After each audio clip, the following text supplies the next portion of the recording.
Nah, start now, look. Oh. Thank God there's no volume. We're going to be having that debate about can Declan Rice play deeper again, Writer? I know, you just, honestly, you done me in. I like him higher up the pitch. I like him higher up the pitch. Righty, don't listen to him. Honestly. I like him This higher up is the the guy pitch. who told me Declan Rice was a centre-back when he first came on the scene. Now he's saying he's like a number 10. Honestly. He says he can't turn in there. I don't think he's the best at receiving the ball in tight areas with his back to goal in midfield. But I think he's a very good player. What about all the other stuff he does? A brilliant player. I like in other parts of the game. We'll go on now. Look. He fancies himself on the ball, doesn't he? He's offside. He's offside. He's offside. He's offside. Offside, man. Relax. What? Why was he so sloppy there? He's just like, No, look at him, look. 2 bad touches there, look. Seriously, but did you know something? You know what? If you just there, all he's got to do is run. Lucky there, yeah. He's just run half a yard quicker towards. Yeah. He's on sides. Yeah. Havertz. But you know something? I hate the forwards don't get on side. Why don't they just get back on side? Because he must have known there's a good chance we're going to win it back here. Carr's just been saying it about Liverpool.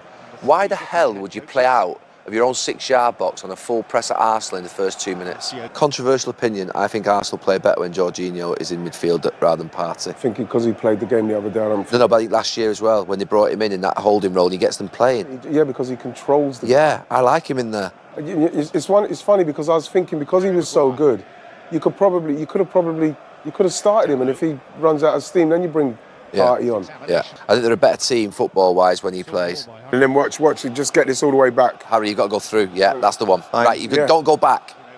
Don't Here we go back. Here we go. See? Oh my goodness.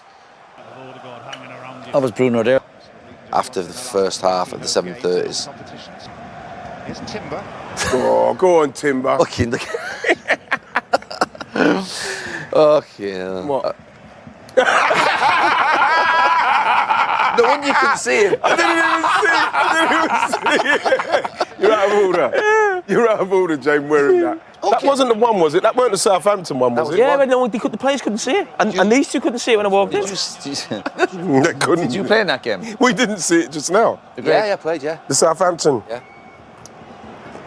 Yeah. Bro, I didn't even see Jay. I didn't see Jamie coming. I swear he's walked in, sat down there, I didn't even see it. You know what? That's why you lost to Southampton. No one could see you.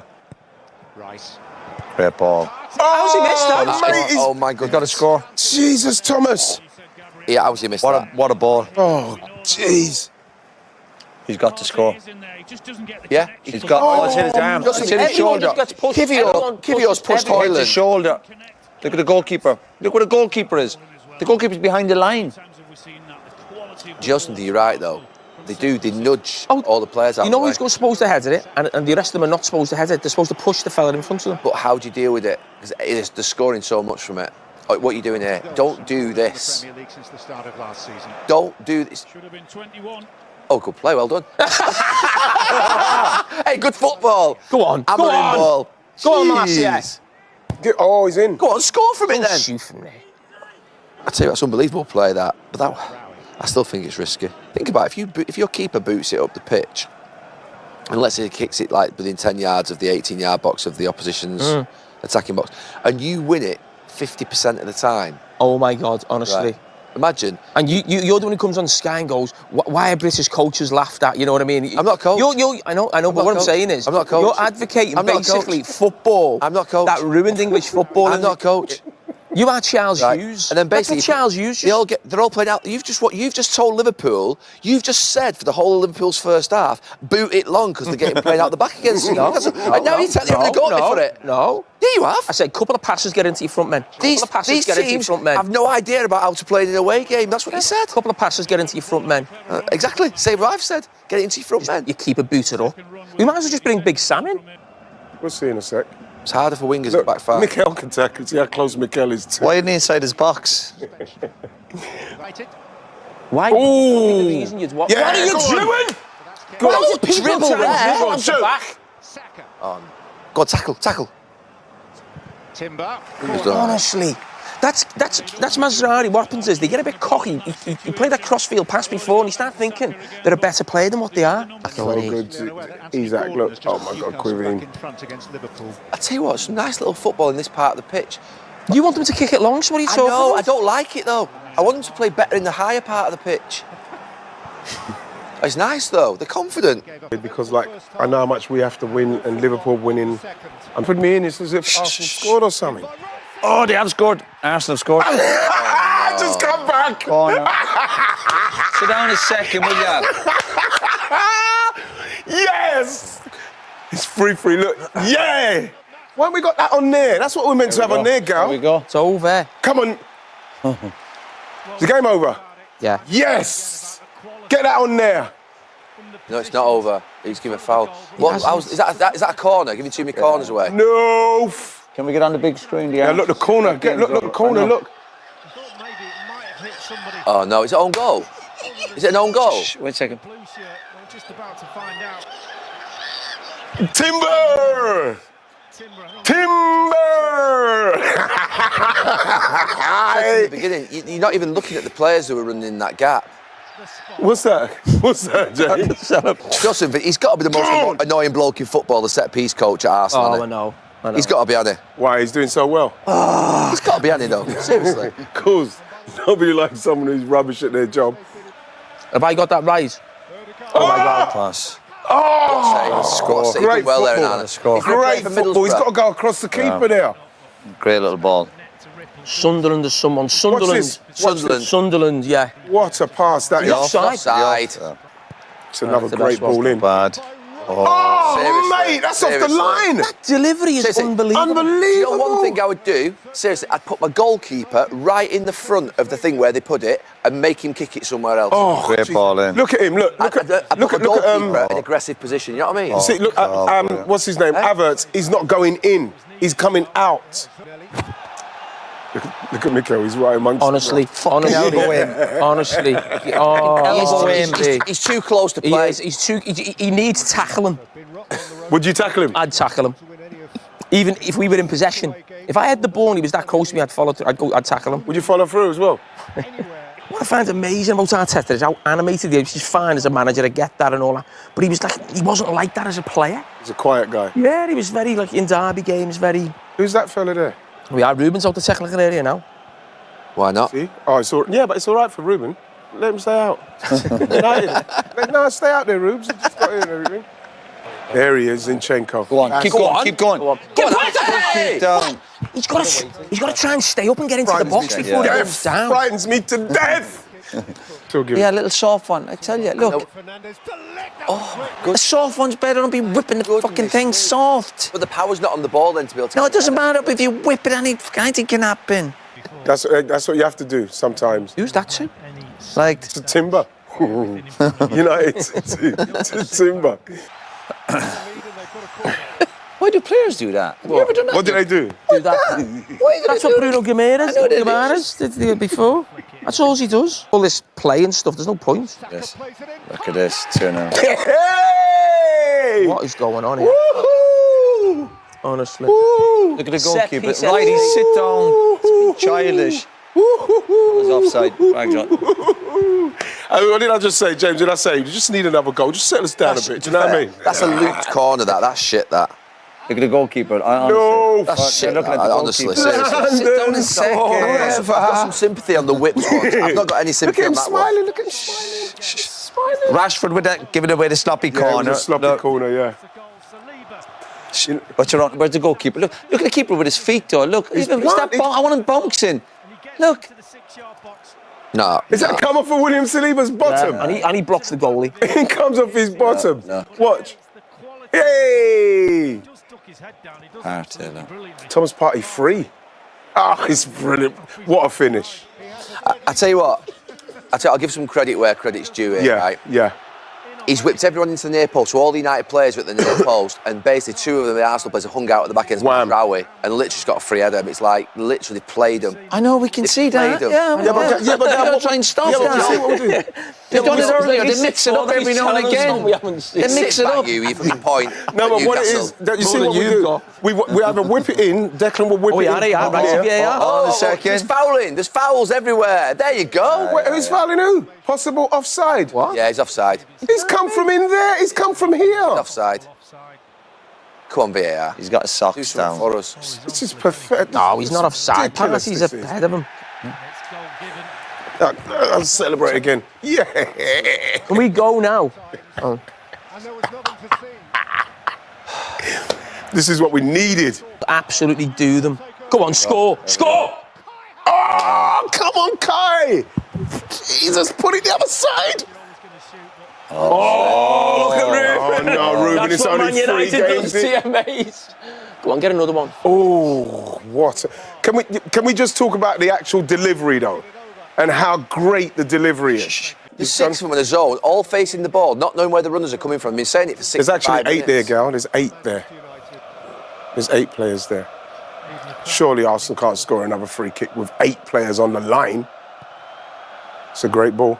It's embarrassing. Honestly, it's I nearly embarrassing. got it as well. Free header with 8 players in there. It's I embarrassing. think it's just psychological now. Everyone, you just Honestly. panic Everyone's over Arsenal in the corner. panicking. You know what it is, James?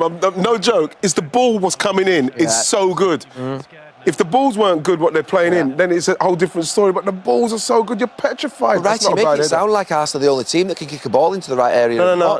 I'm saying that Arsenal are one of the only teams that can put a ball in the box accurately. No, they're That's what I'm not. saying to you. No, they're not. Yes. Who else is doing it? A lot of teams Who can else is do doing it. How many corners have we had and we put them exactly where they need to be? Why do you think you lot are panicking like you are? Gary, just take it, bro. Take the L. Take the L, bro. Take it, man. Honestly, I think Saka's an amazing player, but every time he's tackled, he stays down. It's ridiculous. Let me see. But He stepped on his foot. right, but look, he's screaming. He stepped on. He's not screaming. See, the corners from Arsenal are brilliant. But They're magnificent. You've got to deal with them better. Honestly, you just. Yeah, but Gal, how do you deal with the ball when the ball is that Oh my good? God. But what I'm saying, a lot of teams have got good delivery now. It's not just Arsenal, but they've got the delivery matching the runs, matching the height, physicality. But you've still got to do better. You've got to have man against man. You can't just let players run. But every At team's will. had a problem with it. Not every team. Yeah, but you're not giving Arsenal any credit. It's I am. unbelievable No, what they're they're doing. brilliant, Adam. They're unbelievable, Adam. They're amazing. Lads, honestly, that's crap. If that was Fulham or Wolves playing like that, we'd be criticising them. Fucking rubbish. It was Fulham. Lads, honestly, that's crap. If that was Fulham or Wolves playing like that, we'd be criticising them. Fucking rubbish. Fulham are above them. Yeah. No, but you know what I mean, yeah. Oh, sorry, James. You know what I mean? I mean, if you were like giving the ball away as cheaply as that, we'd be going, oh, these are average. I think what we've done, we've been very patient with a mid-table team that's come and been very frustrating. They've really frustrated us, and we just had to get it done. So with the free kick, with the free kick, the set pieces. I know it must be. Look at 12 corners, seriously. Oh, can I ask you, what age are you? You're like, No, I'm a football fan. you're a grandfather. So what's that got to do with anything? Sitting there going, What's that got to do with mid- anything? being childish. Why you? But why Show you? some class. What do you mean Show show some some class? No, I'm watching my team win. Show some class. Show some class. Got nothing to do with class. Yes. What's that got to do? What's that got to do with a class? mid-table team to come and defend. Was Jamie showing class when they was just now? Did you jump on Absolutely them? not. Absolutely not. You know what it is? When United, you can only go to a certain amount of time, and then the weren't- United boys go quiet. And We weren't everybody else- expecting class, though, from him, to be honest with you. There was no expectation at all of class. What I'm saying is, where are you in the league? That's what I'm saying. And all I'm saying is that we've seen you off because we had to see the defensive side of what you were doing, and we had to keep going. Got it done with the set pieces. I didn't say anything bad. No lies told. Hey, Ole, ole. hey, I'll tell you, Rashford's come on. Hey, Rashford, general play as a footballer, is shocking. Oh, he's gone for the midfield. Wow. He's gone Who for the hit that? midfield. Who with Dave? Marcus has dropped it. Do you know what that is, there? What we've just... That's rubbish. That's just fucking rubbish. Just kicked it over the play. Bruno Fernandes. Brilliant. Anthony. Clawed out by Ryan. And Anthony's got to hit that hard and low. Yeah, he's got to do better. It's a great free kick. Nice weight. He's got to hit that hard and low. Look, yeah. Oh my God, what's it? I think the defender That was was right nothing. in front of him. He's got. You know what? That's a He weird should have chipped that in there. It's a weird He technique. shouldn't have shot from there. He's not going to score from there. You got Tough beat game. there last year. Tough game. That cost you the league last year, there. I don't know. What's Xerxes? Look at this. How poor is that? He should have put that across there. Get another one. Go. Go on. Leandro. Nice one. Give it to Anthony. Yeah, Anthony's got it. Where's the runners? Ah, Where's the runners? Brilliant. Now, ask him. Just the one thing about United, and obviously Hey, how he's much only was been here. Anthony? He's only been here 2 weeks. How much was Anthony? Anthony was 85. Might have been a slight overpay. But Yeah. He's been asking you about Honestly. Darwin Núñez. Exactly. Honestly. might be No, he's got it. Where's the runners? Ah, Where's the runners? brilliant. No, ask him. just the one thing about United, and obviously Hey, how he's much only was been here. Anthony? He's only been here 2 weeks. How much was Anthony? Anthony was 85. Might have been a slight overpay. But Yeah. He's been asking you about Honestly. Darwin Núñez. Exactly. Honestly. might have been a slight overpay, that one. Yeah. Absolutely spot on. Right? He's asking about Darwin Núñez. It's because Honestly. Look at this. They've been doing this since the first Look half. at this. You Look get at good this. areas and they Look pass at this. back, they pass Look at back. this. They've been doing that since the first half. Garnacho did that in the first half. Goals. Tonight in that game, they look decent for about 4 You know what I'm 5 pleased minutes. about with that? But it's We had to win that.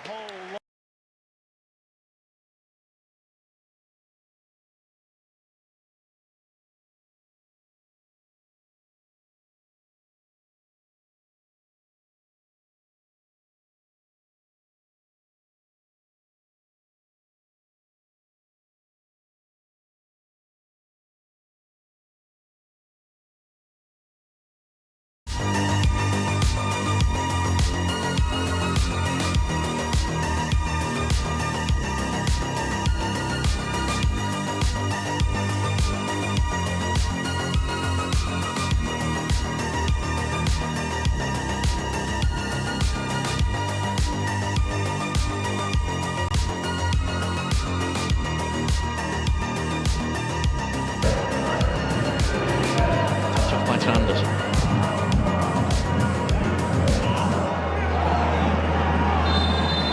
Anderson will get a chance to progress this up the pitch. Free kick on the far side.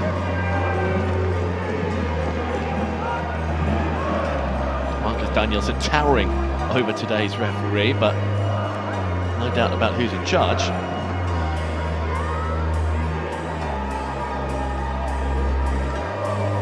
Push in the back from Anderson on Zabovic.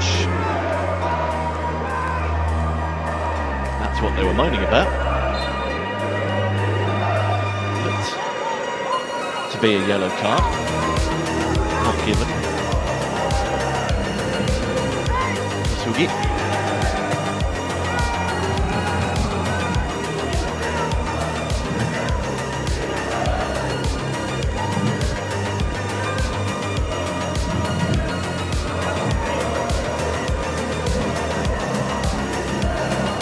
Nguyen up against Androsson. This little step over Gullikson. Boy, he took that brilliantly, and it's wide. Well, Vikheim with the first sight of goal. The flag stayed down. 3.5 minutes in. Finally, they've unlocked the door. I think it was Fjolesson played him onside. And it was Fjolesson whose challenge put him off.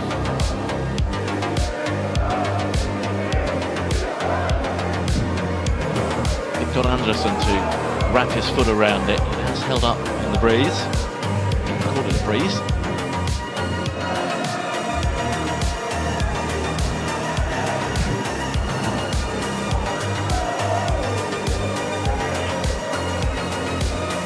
High top coat with a big hood, just like that.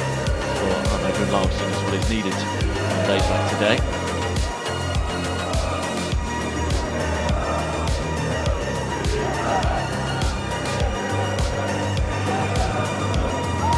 Held into by Fjolesson. Ingemundsson didn't get there, and Vikheim has got there. It clips the bar. Well, Vikingur having the same trouble playing out as Djurgården did in the first half, and that's 2 big chances in 2 minutes. Yes, he made himself. Really nice drop of the shoulder, a nice change of direction to get away from Fjolesson as well. Gustav Vikheim really had to do better. He hasn't scored a goal in the league phase, but he's had 2 big chances to do that early in the second half.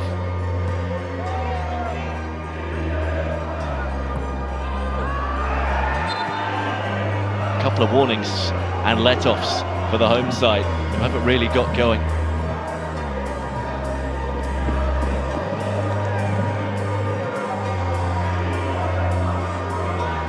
He's starting to pull the strings. It was his ball that found Bickham in the first of those chances.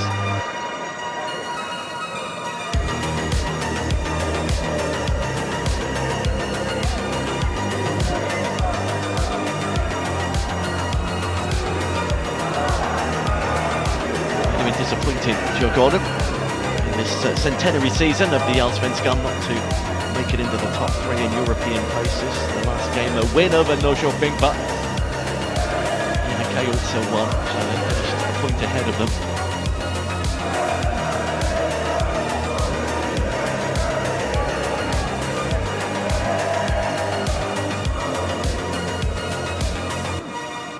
Atlason winds up for the throw. It's reached Tranderson, and then it reaches Agnesson as well.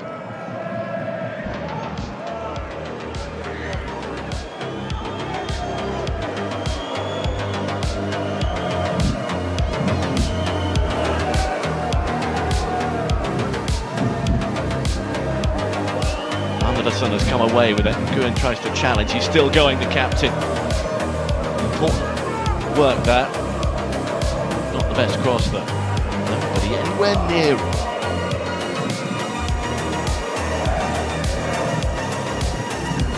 Simple clearance can fly in these conditions, and it has flied. It has flown to Hunde. Spotted the opportunity.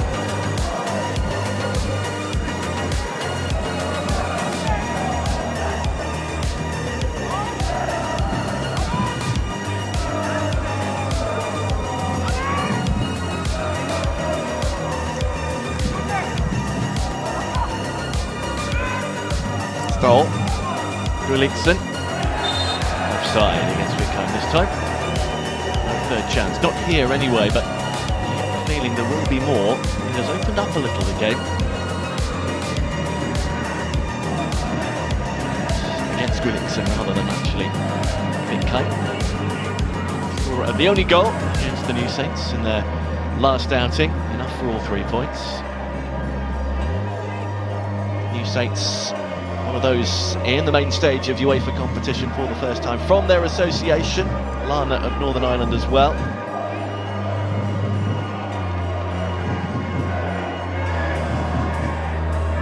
Goodness, almost squeezed it through. Stoll. Vidka seeing more of it and getting more space to do something with it. It's through for Hermans! The frame of the goal left rattling again. Twice in the space of the opening 8.5 minutes, they've struck the woodwork here. This time Wickham is the provider. They have not got tight enough to him in this half so far. That's a perfectly weighted ball. And their top scorer, Dennis Hunde, with 4 in his last 5 games, cannot find the target this time.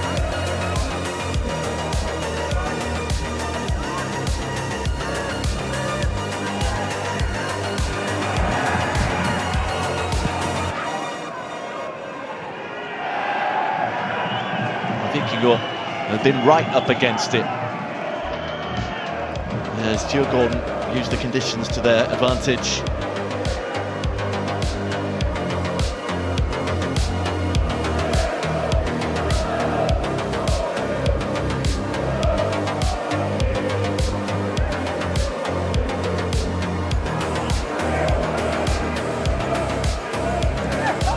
One back by Gulliksen again. This is Wickham, with fast becoming the most influential of their players out there.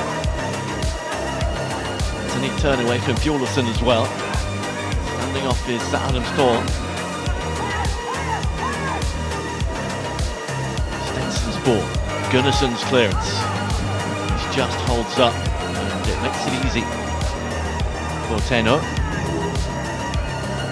The Swedes are progressing through the goal attempts. Many of those have come in this opening 10-minute spell. They seem determined to find a way through. Vikingur giving them more space to do that. Wickham.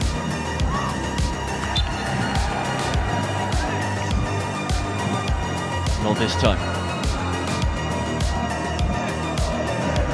But that has obviously been a plan to get more of the ball to him. He was already on.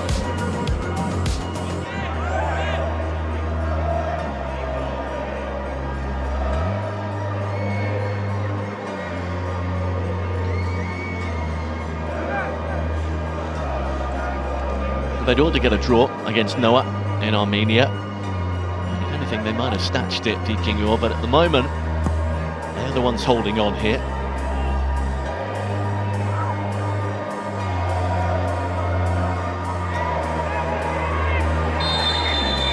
It's another free kick over on the far side.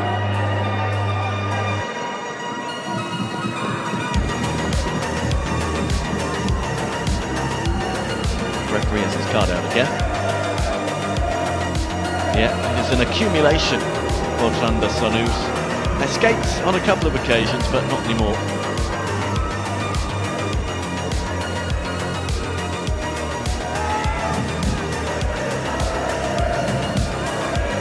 That one, too forceful.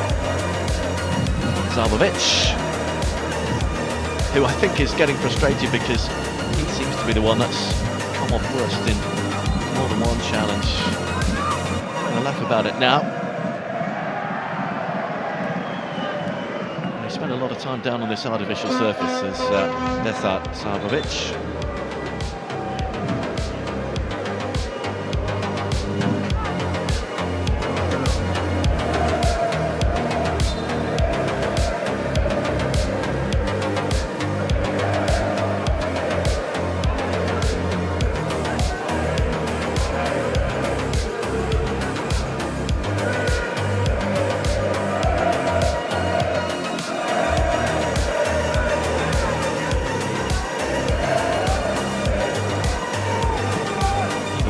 Floor. Just hold up. Stoll is the intended target. It's a good run from the right back. Well defended. There's going to be backs to the wall kind of stuff for Vikingur. By the looks of it, they can't find someone to just put their foot on the ball and keep a hold of it. They've not been able to keep a hold of it, even when they have won it back. That hasn't really happened in the Djurgården half so far. Been good. When they've given it away, they've won it back quickly.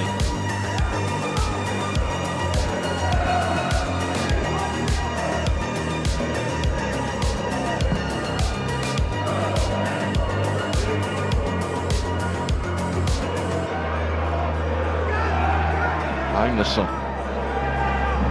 trying to get around Marcus Daniels, and Zabovic could have turned actually. There was nobody immediately behind him. Gunnarsson thought he'd used his shoulder. Used too much of the upper arm.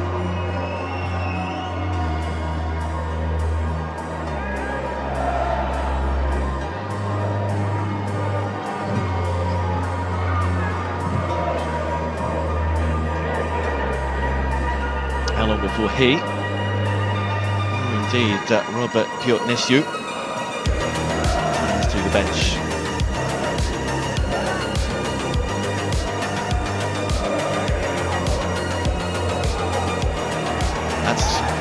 All the way through, and the flag has stayed down, and the goalkeeper runs out to meet it, but the shot from Nguyen. Sanderson, his keeper, still retreating. Gunnarsson, neat setup from Inge Andersson. Andersson, Magnusson on the right hand side, support on the overlap. Midfield is Gisli Thordarson. Now he'll look for that ball arrowed across the area. Well, that's better. That's about as good as it's got. And we're almost at the hour. For Vikingur in the second half, it has been defence rather than attack. But this shows that there is going to be still space. Inge Andersson didn't quite make that right run at the right time.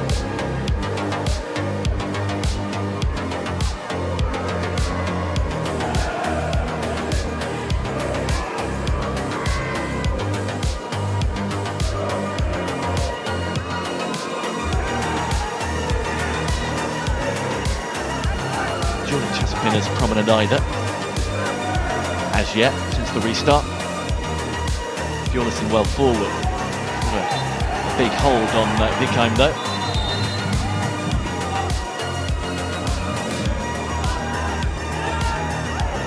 We're going to see changes, and it won't be too long.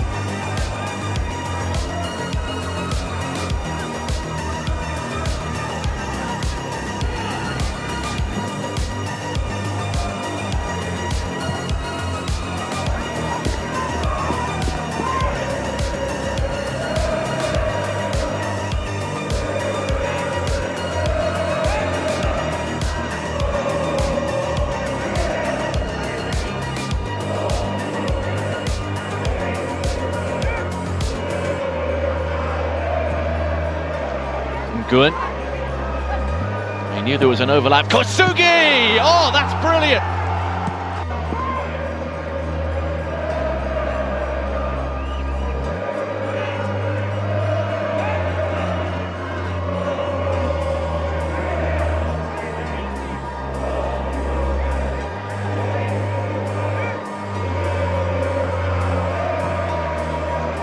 Good.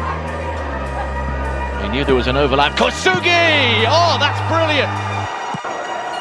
Well made by Nguyen, who knew there was support just to his left-hand side. And the teenager has given that one real force. Bjornsson at the heart of it here, giving the ball away. And it's really good work to win it back. Stole the right back. How about that for a finish? Crashed into the roof of the net.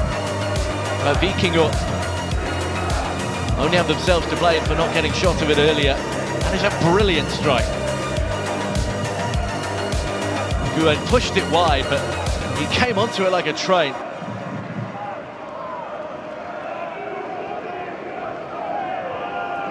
Off the outside of the boot and into the corner.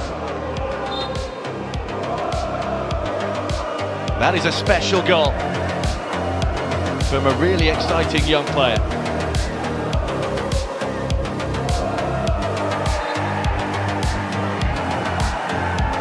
And now Vikingur do have to amend their game plan.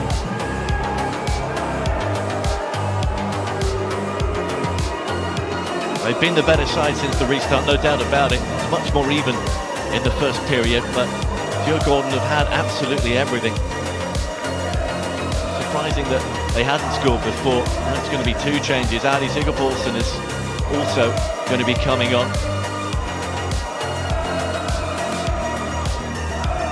Could be that Erling or Agnarsson is the man to make way. Usually plays on the right-hand side, but we'll wait and see. Here comes Andersson, the skipper. Gunnarsson. John really needs to spark them into life if they're going to retain any hope here. Bjornsson.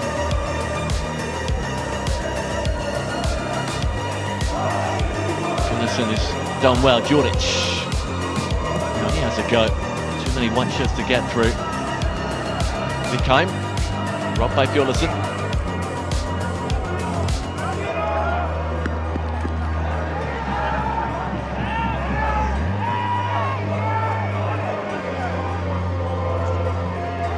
Jon Bjornsson, intelligent ball. Gisli Thordarson couldn't squeeze it through. Hummer, and Hummer will go again. And Vikheim in support. Can he use him as a decoy? No, he's found him. And the Norwegian winger is in, and it's two. A brilliant breakaway. Jon Bjornsson, intelligent ball. Gisli Thordarson. Squeeze it through. Hummer. And Hummer will go again. And Vikheim in support. Can he use him as a decoy? No, he's found him. And the Norwegian winger is in, and it's two. A brilliant breakaway goal. And it's two in quick succession for Djurgården. And now they have real breathing space. A brilliant counter-attack, finished off expertly. The goalkeeper came out, he was hesitant at first. And that little stutter cost him.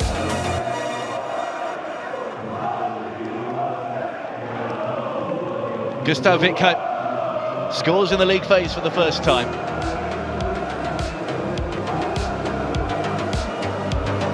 It's well timed. And that little clip, the goalkeeper could have stayed at home, the defender was covering. And once he decided to rush out, that was that. But met with the little prod forward, Bickheimer's already gone close. Now he's got his goal.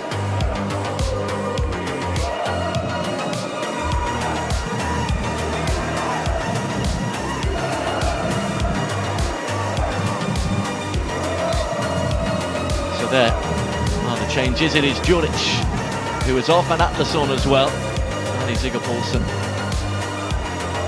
one of those coming in.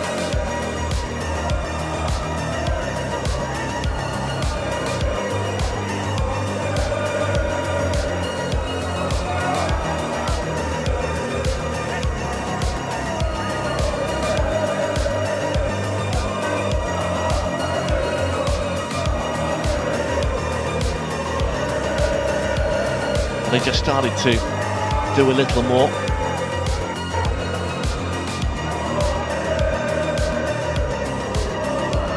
And in the end it cost them, pushing more players forward. They were caught out on the break. Gullerson has got a left back. First touch for Sigurd Poulsen, Ingi Munderson.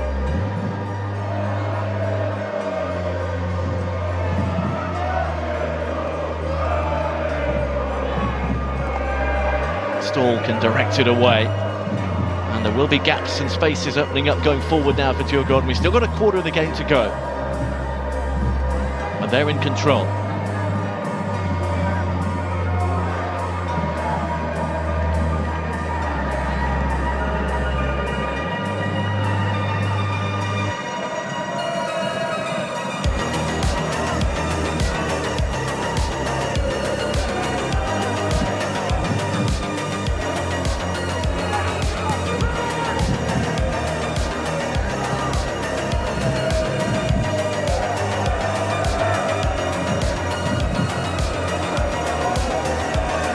Good closing down from Sigurd Poulsen.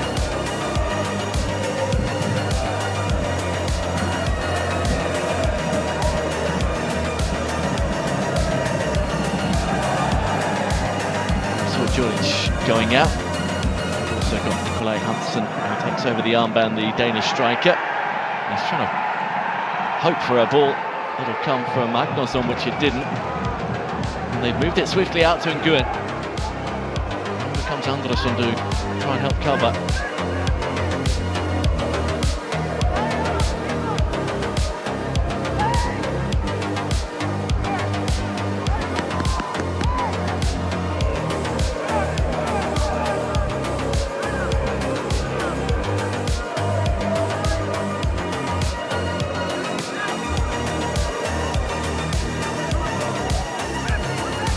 A cross header. Up. Taino out to the left-hand side, the flag is up.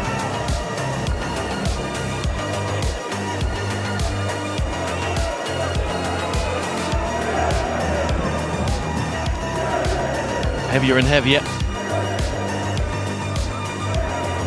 Certainly not helping the visibility. And I think by Jonsson on the other side.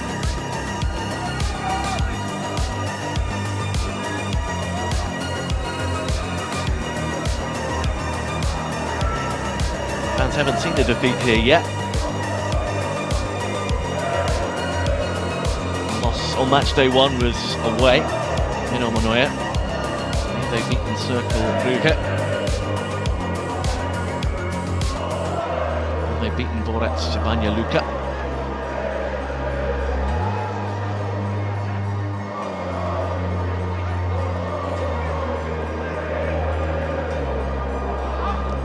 Hansen. For goodness.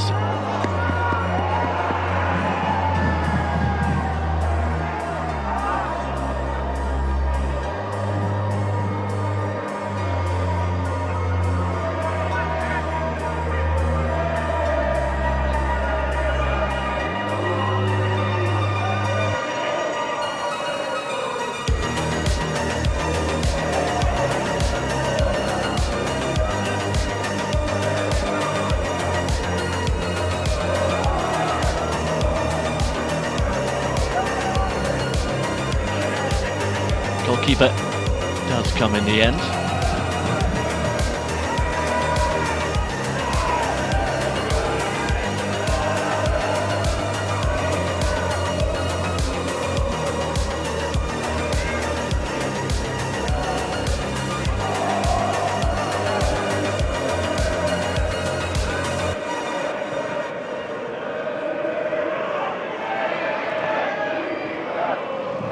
Gullers, 20 to go. They haven't looked like scoring in the second half, but they have to improve on that, and quickly. Dorderson. Back to Sigurpolsson.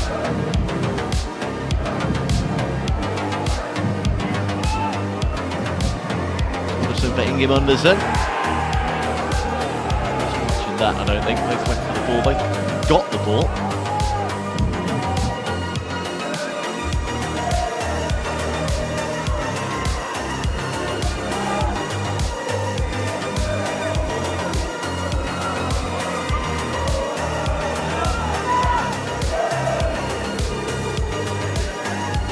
Further changes perhaps in the offing for Larson. These don't have a significant impact. He still has Helgi Gudjonsson on the bench. He's not been able to start any of the league phase games so far. They're number 9.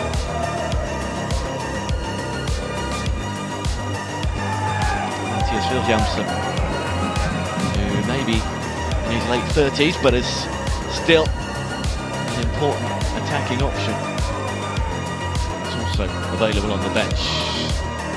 Ingemundersen really hasn't got much change out of the Djurgården central defenders. There's advantage to them here for Agnason and Ingemundersen. Oh, that's really nicely done. Sigurpolsson! Got much change out of the Djurgården central defenders. There's advantage to them here for Agnason and Ingemundersen. Oh, that's really nicely done. Sigurpolsson!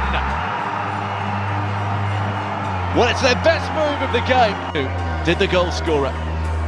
Swept past the goalkeeper quickly and decisively.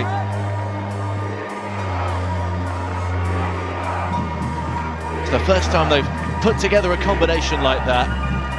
Quick, incisive and really productive.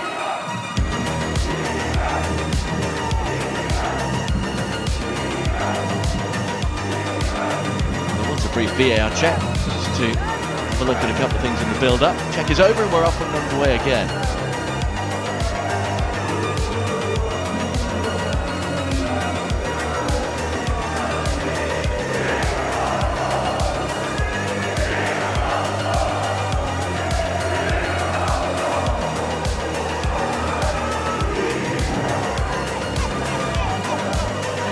Now, can they produce something of that quality again, because it has been hard to conjure up. Ingemundersen.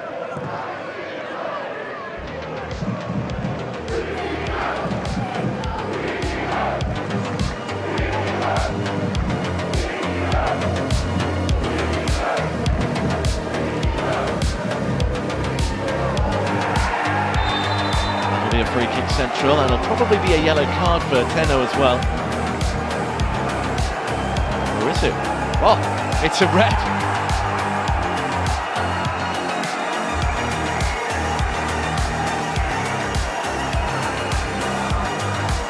Well, he brought out 2 yellows at the same time. I don't think he'd been booked before, Tenno. Unless the referee has thought that he'd been booked before.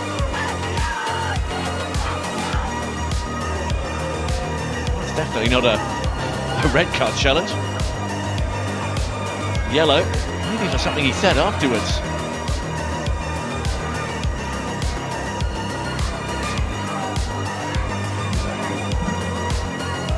Well, that's about enough for a yellow card, you can agree with that. Then the referee gets out another and a red.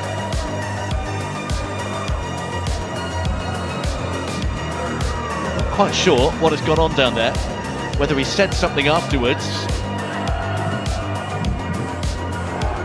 Seems to have thought he booked him before.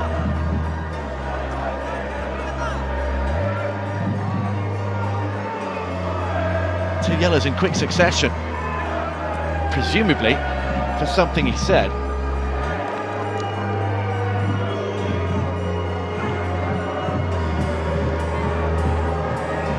Well, that is a curious one.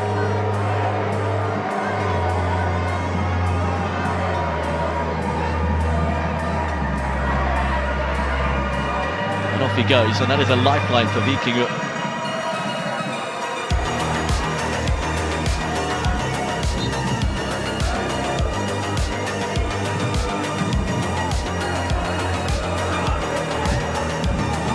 Anderson, the cross shot.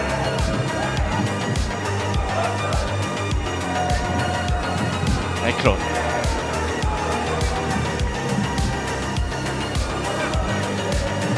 The camera will get a wipe in a minute. In comes the ball. Sigurd Paulsen can't keep it in play.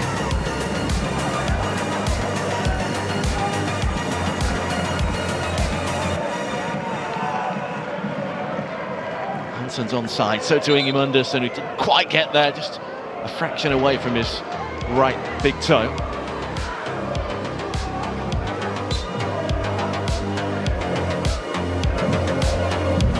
To make a change to shore things up. So Rasmus Schüller, the Finnish international, is the man who's going to come on.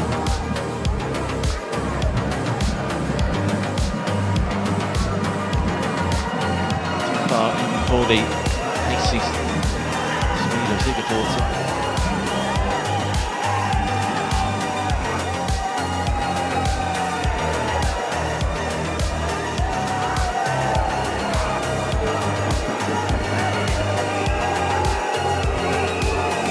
Double switch when it does happen. To Gilston is also going to come off. Danish defender. Sugi scored that brilliant opening goal.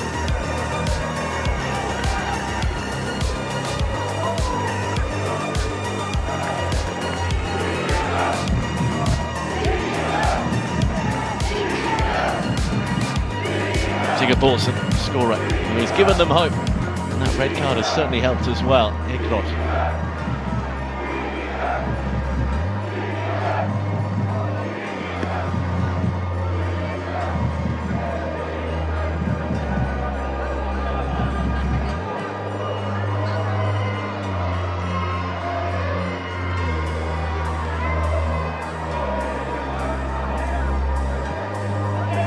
Sigurd Paulsen.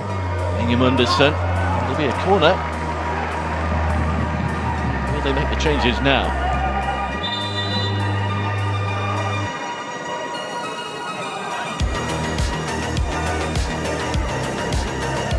Looks like Ståhl is going to make way. It's Wittheim, who's going to come off though for defender. Looks a little bit frustrated. Why me? Gilston. This is his second appearance of this league phase. The first since he was a sub in the opening match day. Good as well. Two attacking players coming off, which is two of their most useful players who've seen most of the ball. Rasmus Schüller started a league phase game yet, but he has been an important substitute.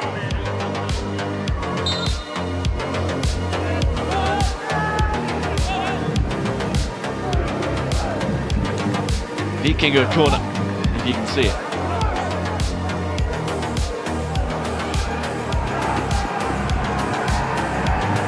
Limit with the pressure.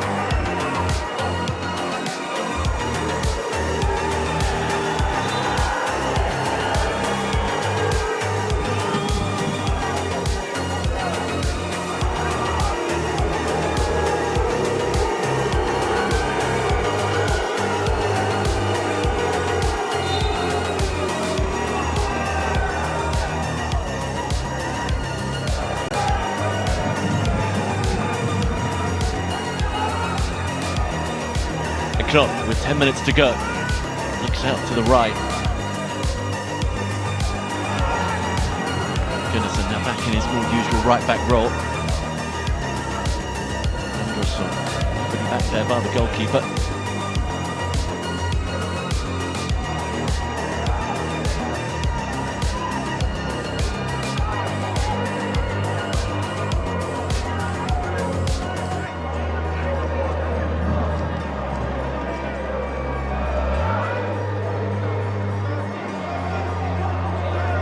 Forward for Agnesson.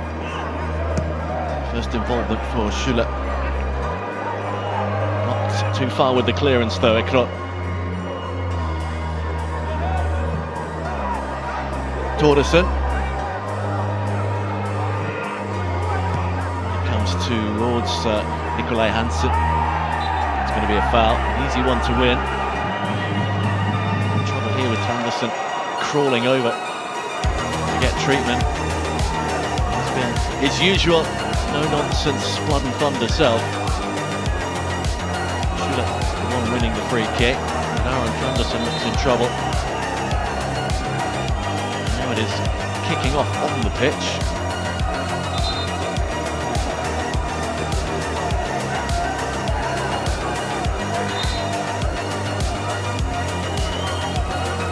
Hansen over to speak to the referee as the Vikingur captain. And trying to make a change.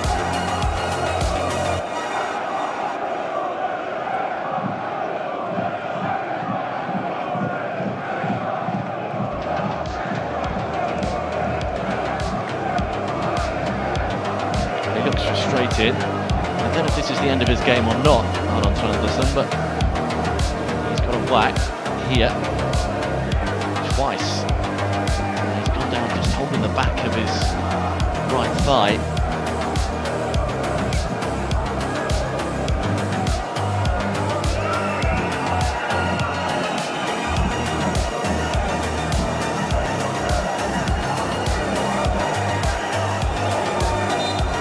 Change now, looks like it.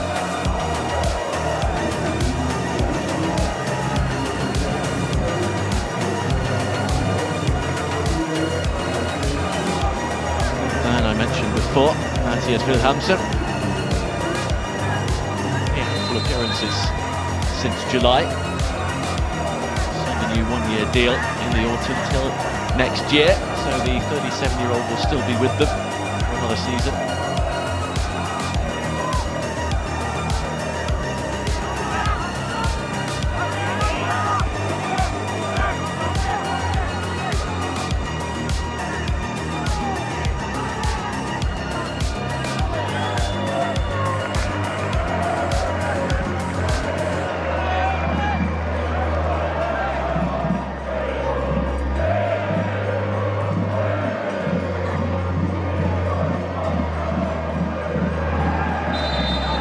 Back, but unfairly. Oh, he's going to be furious at that.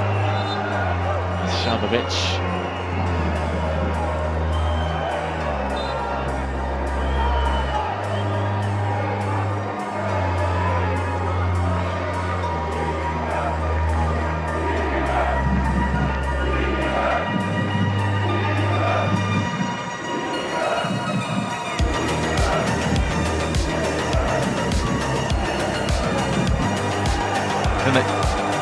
Now they've got a 3-on-2 if they play this right. They've gone over to the far side. Oh, it's arrowed off the upright. Once again, so close for Djurgården.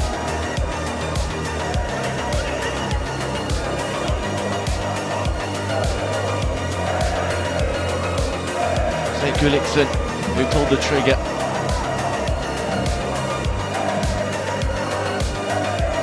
Very close to making it 3-3 in the Conference League.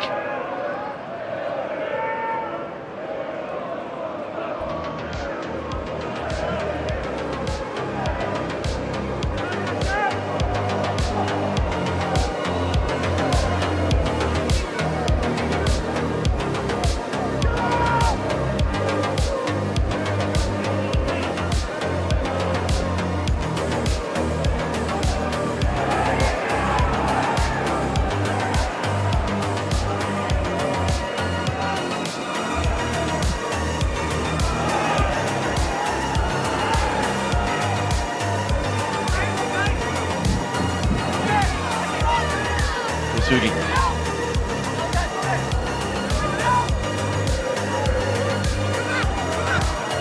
Oh, Bjorn Bjørlusen with a brilliant intervention. It looks, all ends up like that would end up in the back of the net again.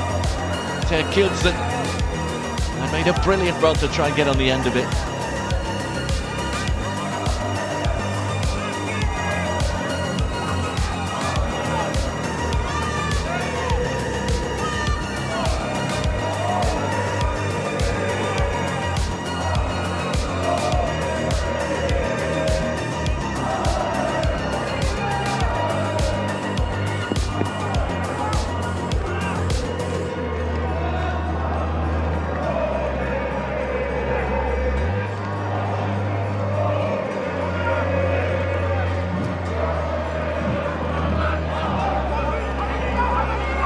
Ari Sigurðsson. Ingemundas and Sigurðsson. It's a very tame one.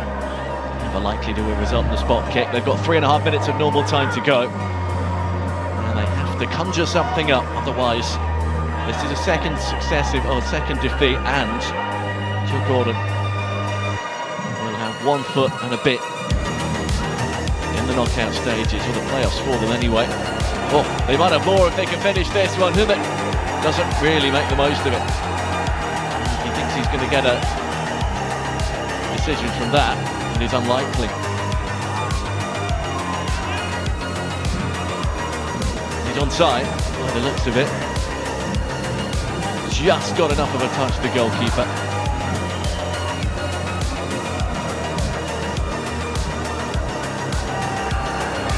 Rinda could see it directly from the other end of the pitch.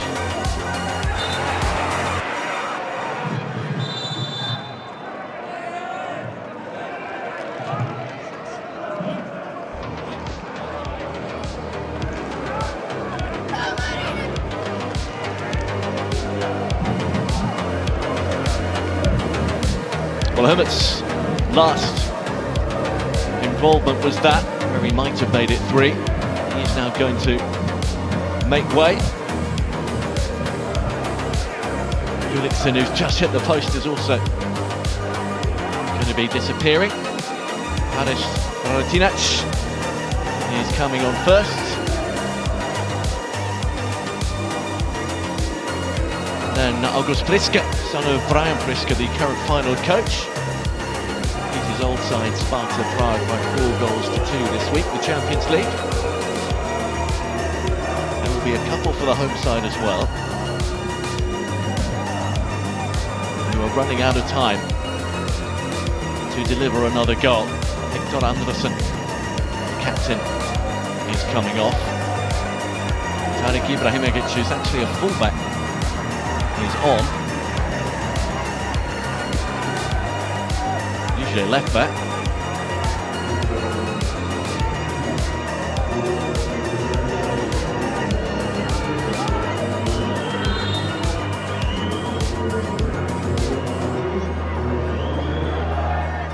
Andersson has also made way. So, last roll of the dice from Arne Gunnlaugsson as he looks to try and find another goal.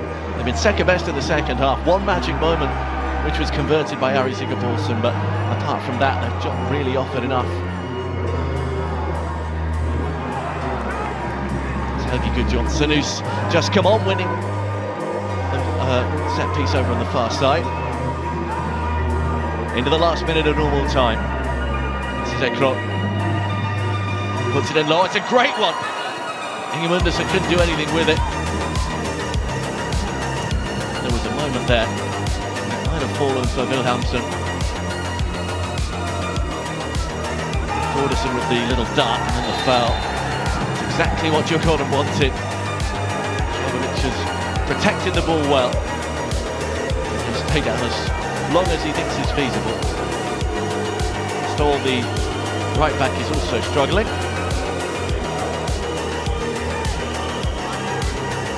Jovovic just waited and waited for the pressure to get too much.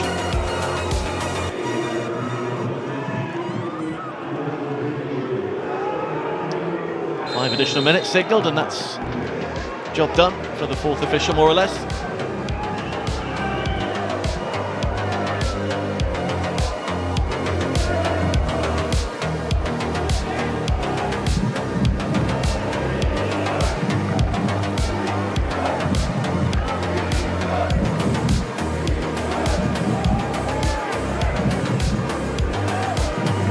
Radetinac. He's going to leave it.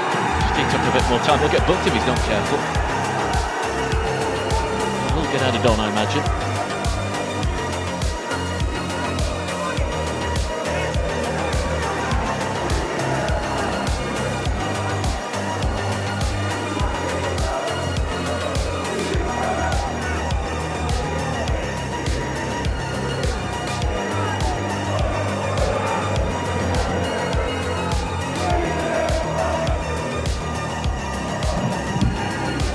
Björnsson. Sigurpolsson.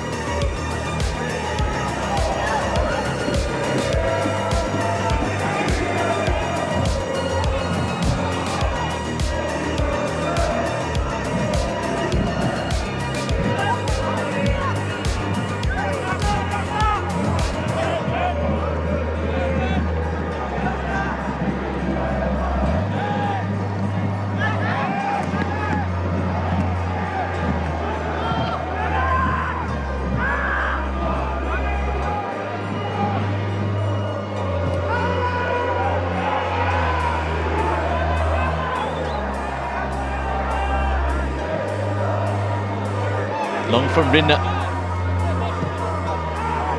hang up nicely. They just need to put a few more of those in because Nikolai Hansen is going to beat most people in the box. Marcus Danielsson has taken good care of him so far.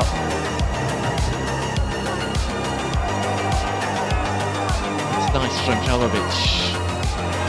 No real progress though. From Bliska, who's waiting on the right-hand side to get it again. He can make that run inside Ekro. Midway through this stoppage time, Viking will have to get up the other end and do it quickly.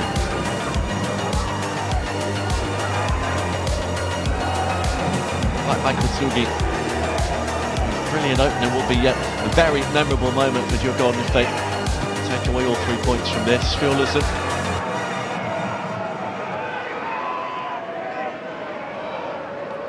Waits and waits, and then that's asking an awful lot of Sigurpolsson to beat his opposite number. A little bit lackadaisical, trying to dribble out. Here is Sigurpolsson.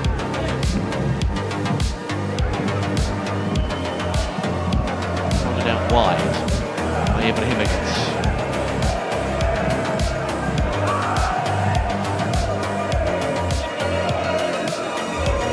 Sigurpolsson had to get it back on his stronger right foot. Ibrahimovic. Gunnarsson.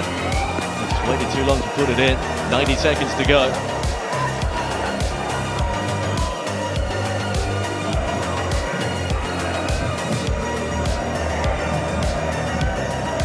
Almost everybody back for Djurgården, bar Priske. Gunnarsson wants the corner. Going to get it, might get a free kick. Now, a minute to go.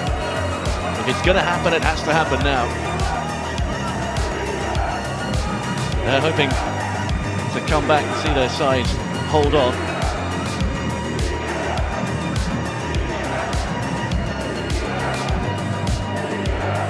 Last meaningful opportunity for Vikingur. They've got everybody up by the goalkeeper. Surprised he's not there actually. They're only running down their own stoppage time by taking an age over this. Here comes the keeper. He's finally been set up, Ingvar Jonsson.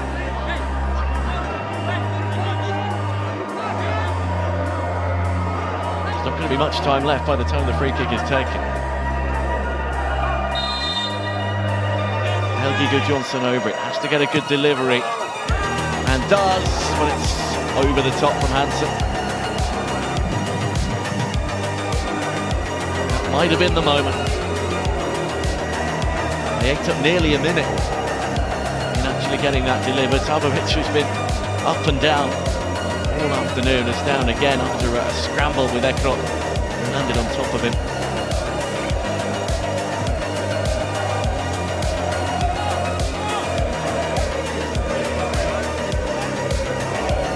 Mistimed, if anything, from Nikolai Hansen.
payphone trying to call home. All of my change I spent. I'm trying to call home. All of my change I spent on you. Where have the times gone? Baby, it's all wrong. Where are the plans we made for two? Yeah, I know it's hard to remember the people we used to be. It's even harder to picture that you're right here next to me. It's saying too late to make it, but it is too late to try.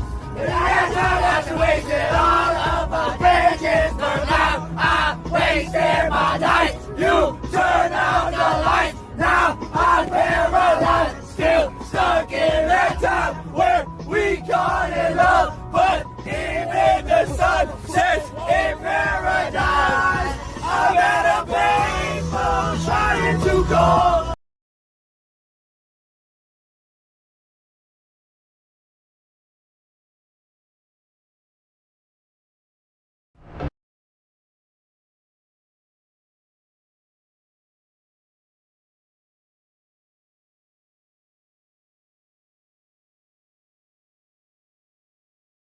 It's less than 2 weeks right now until Christmas. Our next guest runs the buy now, pay later platform Klarna, and he's seeing holiday shopping up 26% from last year. Joining us right now to talk about the consumer, Sebastian Szymanowski. He is the CEO of Klarna. Good morning to you.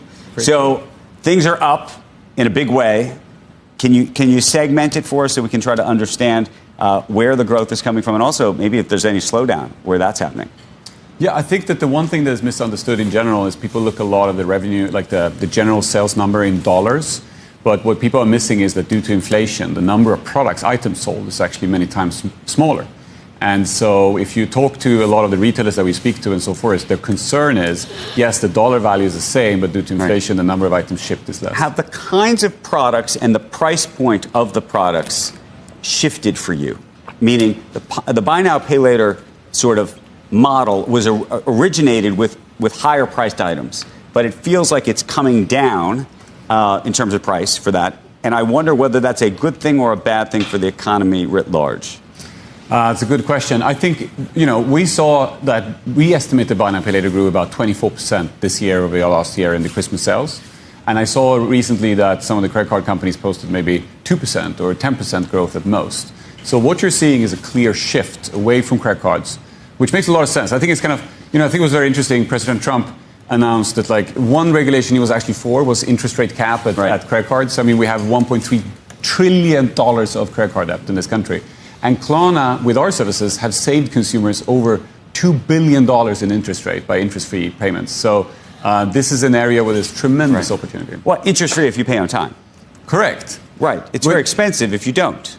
Well, that's not entirely true. I would say our late fees and so forth are on par with others. But again, if you compare it to a credit card, this is actually real savings, right? It's $2 billion. So for us as a company, we even wanted to say, President Trump announced that he was going to invite acceleration of permits and licenses for anyone willing to invest $1 billion. Where we are willing to invest $1 billion in the U.S. and take on the big banks if we can get faster acceleration of our bank license. So what do you say? You want to be a bank? You want a bank license? We are a bank in Europe. We want to get a bank license in the U.S. We want to accelerate our money transmitting licenses, and we're willing to commit $1 billion to do that, to go after these horrendous credit card fees that American consumers are paying.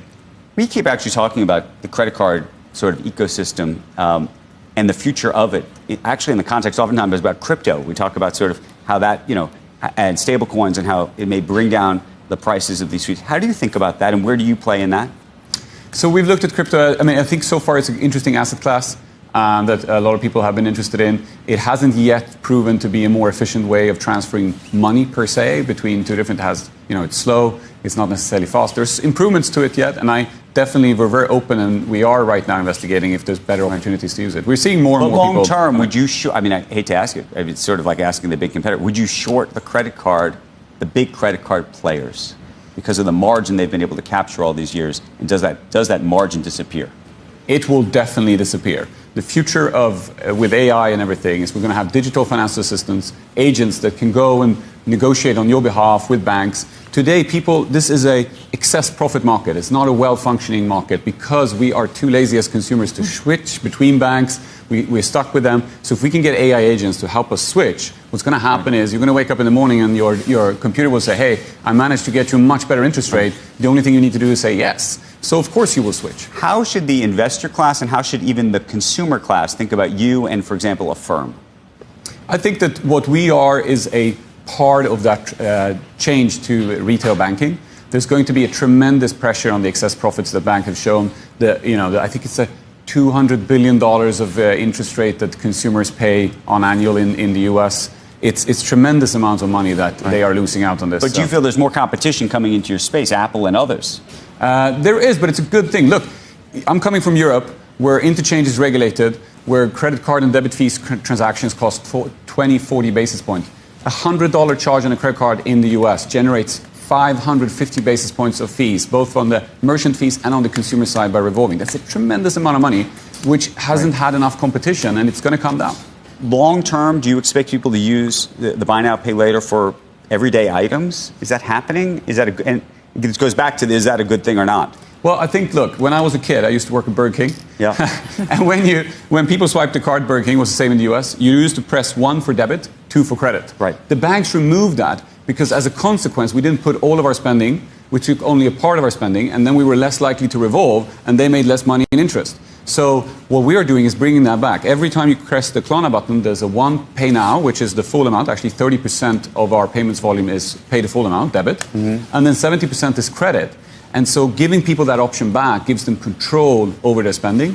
And then for the credit side, you only do fixed installments, you take zero interest, and you ask people to, because revolving is a bad concept. It's bad for consumers. We had Max Levchin from Affirm on recently, and he talked about how he's not seeing any slowdown in his consumer. The consumers are building, and the economy looks pretty great from what he's seeing with them. Are you seeing the same? And do you have the same consumer as Affirm? We definitely see that people are using our products, and I think US is doing better than Europe. We have a lot of big business in Europe as well, obviously. I mean, we have almost 100 million users worldwide. So we see both markets, and it's clear that US is doing better. But at the same point of time, we're also seeing this major shift away from credit cards towards buy now, pay later. So I think both for me and Max, some of that improvements are just because buy now, pay later is doing so well on behalf of other products. But it's a younger demographic. It's a partially younger demographic. We see about, our average age is about 34. So it's not like it's 18 years old. It's, bad. But it's definitely a generation that's, McKinsey did a survey in 2015. They called them self-aware avoiders. These were the audience, about 20% of Americans who are tired of the dirty tricks of the banks, of how they promote limits and so forth, and they want an alternative. They want fixed installments, transparent fees, easy to use.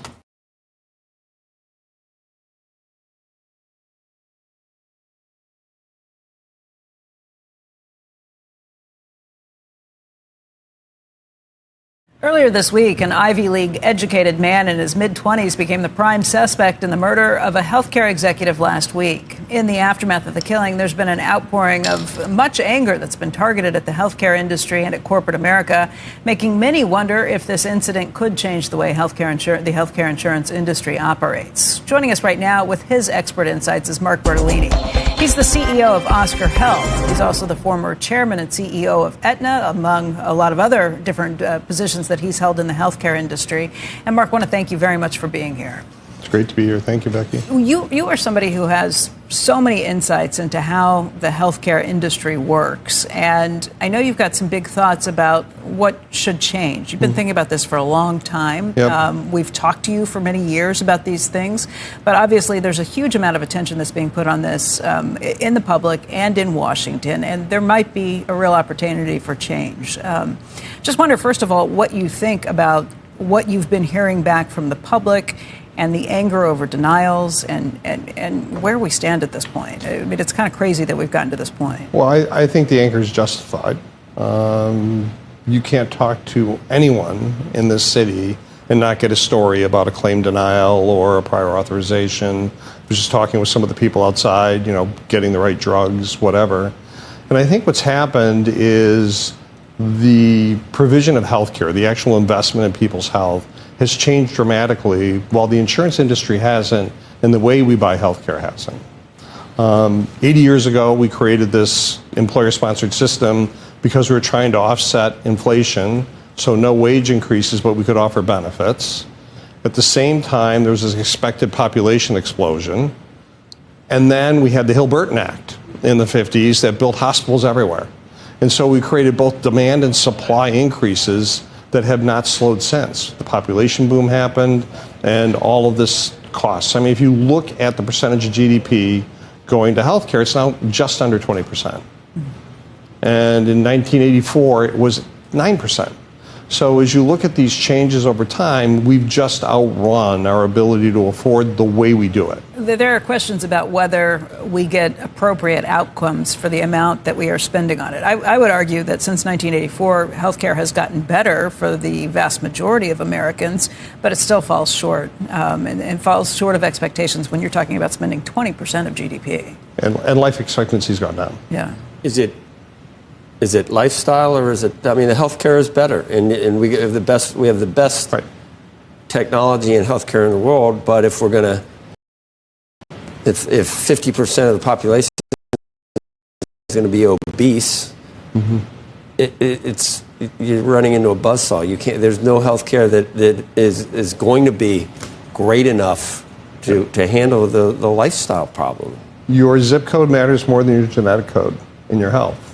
So how you live and where you live actually matters. And so we have huge issues in rural communities around the country. But probably the most important thing is that healthcare has now become very individualistic. I want it to be fit for me.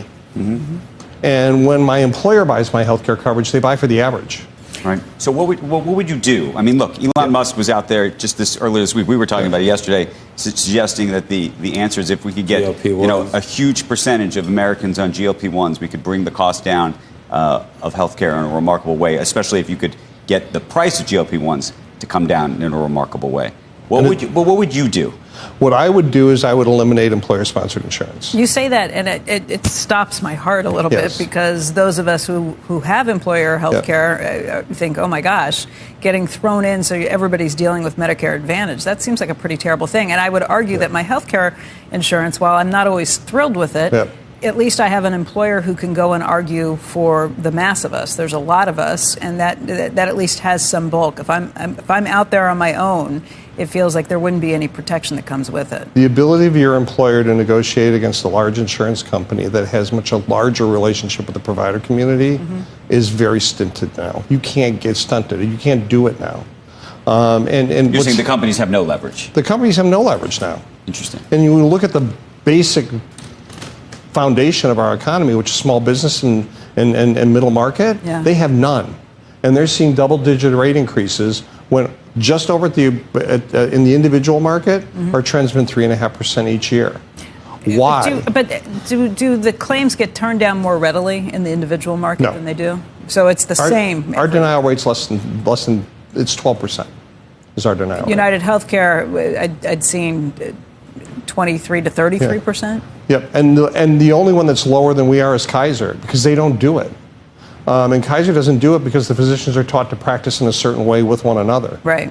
So they know how to refer within the system and to the right people. But here's what we hear. We hear things like AI systems being put in place at United Healthcare that are turning down claims and overruling doctors that are requesting it. I've heard Aetna, where you used to be the CEO, that there were health claims officials who testified that we denied people's requests without even seeing their medical records at times. I mean, it's that much of a system where doctors will complain that they have to hire multiple people just to sit online to get through to insurance companies to then be turned in. What we've known for more than 20 years in the insurance industry is that the large majority of prior authorizations that we do always get done anyway. But yet we make everybody go through the hoops. And the reason is again, employers buy for the average of their employee population. They buy large networks because their employees use a lot of providers. And as a result, the ability to negotiate a better rate with that provider group is a lot less because you got everybody in.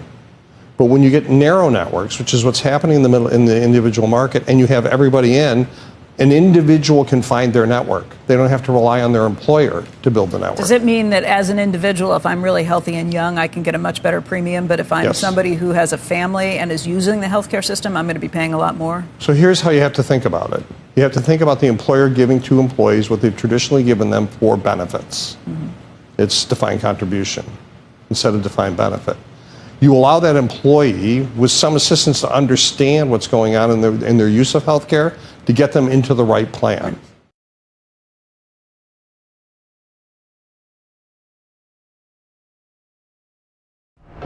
Today, Bitcoin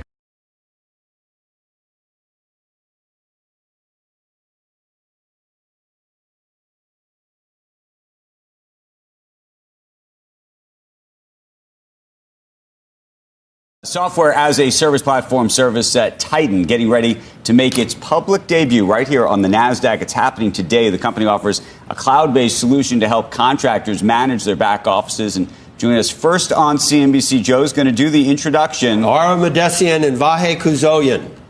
Bingo. Co-founder and CEO of Service Titan and the founder and president. Good morning to you. Good morning.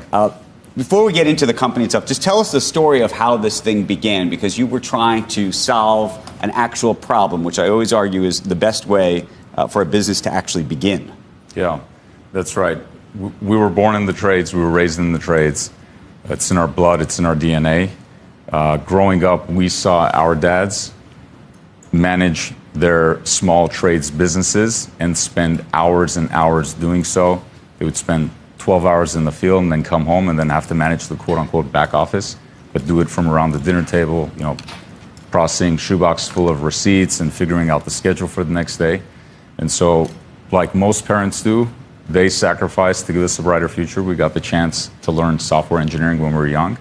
And when it was time for us to figure out what we wanted to do with our careers, of course, like most engineers, we wanted to work for the great tech companies, but we knew that we had to first solve a problem for our parents and make their lives easier. So we built Service Titan. Thankfully today, our parents are no longer our only customers, although they've transformed from being our toughest critics to our biggest cheerleaders. But today we're very grateful that we get to partner with thousands and thousands of the best, hardworking, salt-of-the-earth contractors and be the operating system that helps power their businesses. Let me ask you a question. You're going public today, and we were saying before you came on, whether this was like on your list of things to do. I imagine, at least in the past year or two, and maybe earlier than that, you've had folks come to you and say, "Can we just buy your whole company?" Right? What was the decision in terms of staying independent? Well, we're on a mission to build the operating system of the trades, and this is something that's been a long time coming for us. And so the idea of not pursuing that mission, it's been our life's work since we started working, and so it's been something that we've been focused on for a long time. Who are your biggest customers right now? It might be surprising. We serve customers that might be family-owned businesses with a handful of employees doing roughly $1 million a year in revenue, all the way up to the largest contracting businesses in the country. And these reach surprising levels of scale. Some are doing $1 billion, $2 billion of annual revenue with thousands of technicians across multiple states. What does it do? What does the actual product offer to somebody who is in the trades? Sure. We think of it as a business in a box. If you were running a contracting business, you need a tool to manage your advertising online, your call center, your dispatching, scheduling, payroll, everything in the back office. And so our solution is kind of like a perfectly tailored suit made specifically for contracting businesses that does everything end to end. Who are your competitors? There are a lot of other companies that serve the trades. Many of them started their businesses 10, 20, 30 years ago. In many cases, these were former contractors who, for example, their brother or their cousin was a programmer, and they built a solution. We have a lot of respect and admiration for those folks because they have the same mission as us. You can imagine, as a tech company, we built something very sophisticated and powerful, and that's why customers choose us. And then this just simply happens to be an industry that's been historically very underserved by the technology industry. There are great software companies out there that are great for many other types of businesses, but you can imagine the workflows in the trades are so specific, how trades businesses sell, market, everything else very different. So those solutions are typically not a great fit, and hence the opportunity for us. Two questions for you. One is for the investors out there that are looking at your company saying, am I supposed to be in this or not, and the valuation. What do you think are the fair comps? What are the fair comparable companies when the bankers sat with you and made PowerPoints to say, well, you should be in this valuation range because these guys are in this valuation range? Who's on that list for you? Well, there's a lot of companies that we admire. We're in the category of vertical SaaS, and there's some incredible companies in that group. Viva, Toast, Shopify, Appfolio. There's a lot of companies that we look up to that we're honored to be considered as comps. And the second question is, what is the defensive moat around this business? And I ask because I think we're in this now new era of artificial intelligence. I know you use artificial intelligence, of course, but there's also a view that there will be a day maybe where I will be able to go onto some AI service and say, make me an app that does that, customize that for me. I'm a contractor and I want to build my own version of this. Or maybe I'm another one of your competitors who say, I can do that too. And by the way, we can spin this up super quickly in this new era. You're absolutely right, Aaron. I think this is top of mind for all tech businesses. I think the scale and depth of the platform we built and the amount of ROI it directly helps create for our customers is our secret sauce. And speaking of AI, I think what is quite ironic is that such an incredible blue-collar industry is actually the industry that has such great applications for AI. This is not hype. This is already actuality. Our customers already use 3 AI-based products from us to help them optimize how they do their marketing, to help them optimize and automate how they do scheduling and dispatching, and to also help optimize the level of service that technicians provide the end customers that these businesses serve. Well, we look forward to following your progress. Good luck today with the big bell. You'll be on the screen next to President Trump, who's also going to be ringing the bell down at the New York Stock Exchange. So they usually do picture-in-picture for both. So thank you. A lot of eyeballs this morning. Thank you. Thank you. Thank you so much. You can imagine it's a big day for us, but for us, it's the National Day of the Trades, and we're excited that. Today, Bitcoin reclaims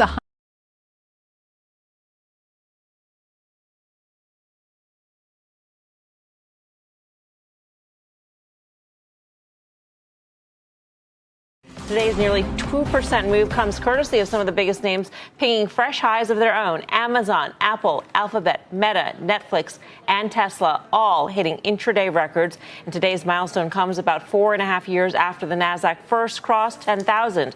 The biggest gainers in the Nasdaq 100 over that period, NVIDIA up more than 1,300%. Supermicro just behind that. Tesla, Broadcom, Palo Alto each up more than 400%. So does today's action give the all clear for that tech trade? Guy. All clear. I mean, I love that all clear. I mean, and so the 6 names that we just had up on the screen, I was looking at them.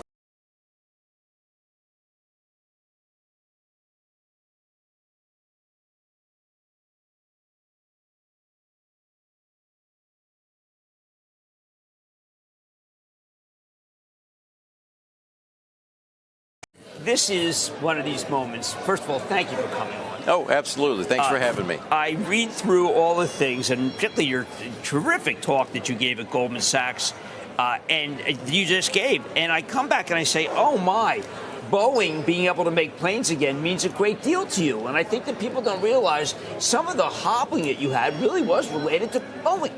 Oh, absolutely. I mean, Boeing is obviously a huge piece of what we do. We need them for our capacity. The good thing is we planned for right on what we received from Boeing this year. They thought they would get us 45 airplanes. We planned at 20. We just got our 21st, so it has not affected 24. We're also planning 25 the same way. Boeing's a great company. I know Kelly Ortberg. He's going to get them together. It may take several years. And the other thing too, you look at Boeing, you look at the issues with Airbus and the engines. It actually provides a constructive backdrop to the industry. Well, I've got to tell you that in terms of a constructive backdrop, I want to quibble with you. I think you're too concerned in the plan you've laid out. I think you have a lot of maneuver room. I know you're probably not happy with where your stock is versus the other guys, but that's frankly there's been a levitation in the United, and now American caught it. But how big a change of what you're doing? I mean, first let's just talk assigned seating. You're going assigned seating. These are big changes technologically for you. This is a transformational change for Southwest Airlines. We're looking to meet our customers' needs, assigned seating, extra premium, extra legroom, partnerships to be able to get you around the world. Getaways by Southwest, the best vacations product on the planet.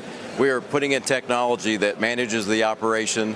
It reduces turn time. We're adding red-eye flights. In fact, all the capacity that we're adding 25, 26, and 27 is coming through initiatives, not through buying aircraft. And the main thing is we have a huge opportunity in the order book with Boeing. We have a lot of aircraft. We have access to a lot of aircraft at terrific pricing, and we just don't need all of those. And our intent is to take them all, to monetize the fleet, and to return that value to our shareholders. Well, before I let our other guys talk, I mean, is it possible that when you get those planes that I will not be flying on an extremely full flight and not be able to put my baggage in the overhead, which seems like everywhere I go is the case? Hey, we're installing the larger overhead bins. Our employees love them. In theory, you should never have to gate check a bag. We're putting in power in the seat backs, the larger overhead bins, the extra leg room. So we're really aiming to meet our customers' needs. We did a lot of surveying, tens and tens of thousands of surveys, and 80% of our customers today want assigned seating, and 86% of customers that will not choose Southwest want assigned seating and premium extra legroom. The other thing we're able to do this, add the extra legroom section about 30% of the aircraft. Because we already have terrific pitch, we're not having to take a row out of the aircraft. So we're not losing a RASM advantage or a unit cost advantage. But no, this is exactly what our customers want. And our people are very excited about it. Do you think there's any risk of, if we got a serious economic downturn, the industry returning to true no frills? Like removing, I mean, we got Frontier adding new classes of seats. Well, you know, everybody's costs are up, labor cost in particular. So it's very hard to be profitable if you're not generating the revenues that you need. But the industry has a history of seats in, seats out. You know that. Yeah. Again, the good thing for Southwest is we are not removing seats to be able to add the premium extra legroom section. So that risk to me is something that we don't bear. If the premium didn't show up, and I'm a firm believer that we're going to have the premium demand, we have not taken a row out to be able to meet that because we have terrific pitch in the aircraft already today. Some of us are old enough to remember prior regimes at Southwest where they was beginning to flirt with Airbus because of the problems of Boeing. Can we assume that is dead? Well, I'm old enough to remember that as well. But it's something we test on a regular basis.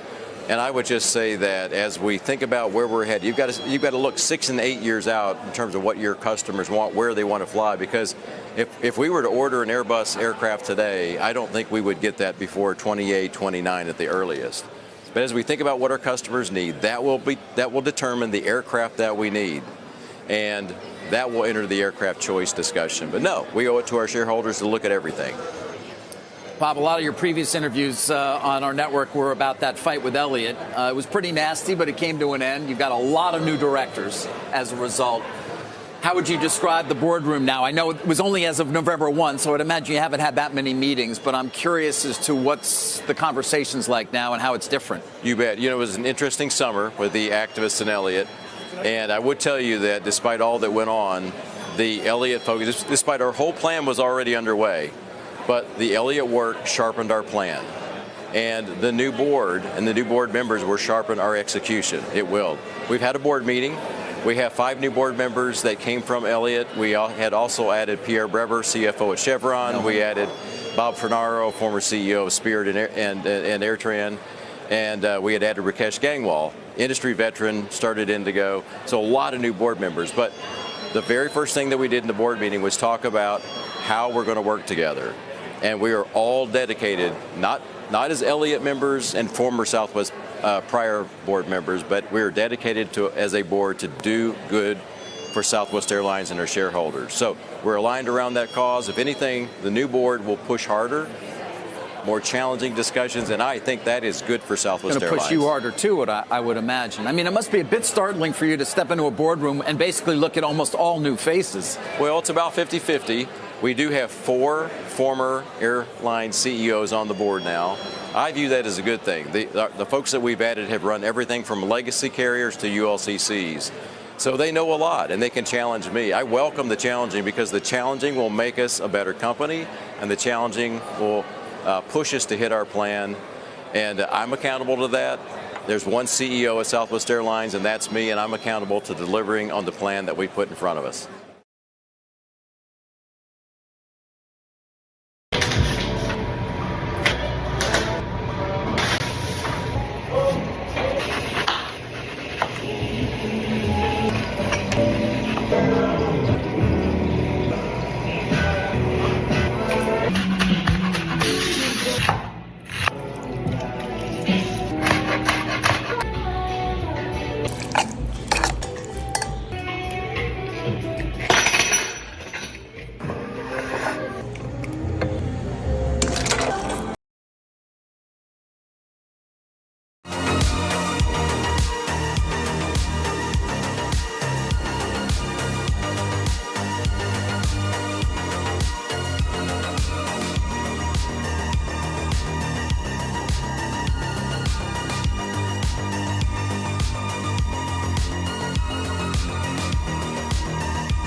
It's a big night for 19-year-old Chelsea midfielder Samuel Raksaki, who makes his full Blues debut.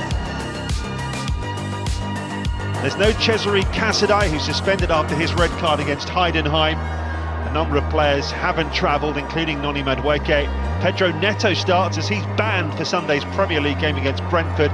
He's the only player who keeps his place from the 4-3 win at Spurs. Two other teenagers start the game.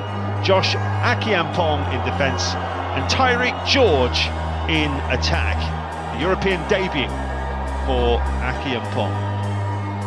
By the way, the top scorer, Christopher Nkunku, has been a regular in this competition this season, but he's not involved here. It is Shinadu, who goes by the name Jeffrey Charles.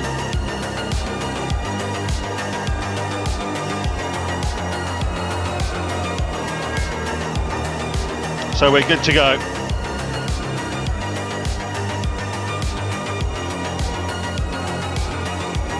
A first ever meeting between the clubs. In fact, it's the first time Chelsea have ever played a club from Kazakhstan.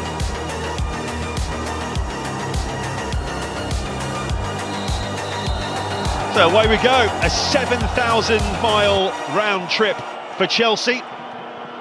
An 8-hour flight each way as they bid to extend their lead at the top of the UEFA Conference League table. Chelsea in the dark strip, attacking the goal away to our right-hand side in this first half. And if they do want to extend their lead, then they're going to have to end Astana's 13-game unbeaten run at home.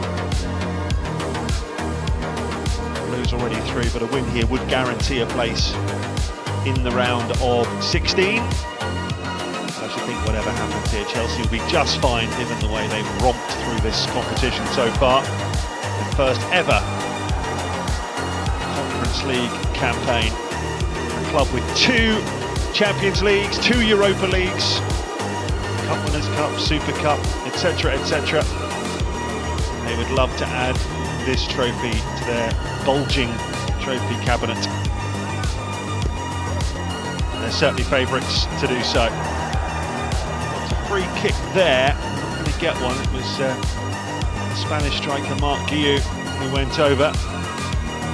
He's leading the line for Chelsea with Pedro Neto on one side and Tyreek George, the young winger, on the left. We've usually seen him on the right-hand side when he's come on in this competition. Akiampong to Pedro Neto.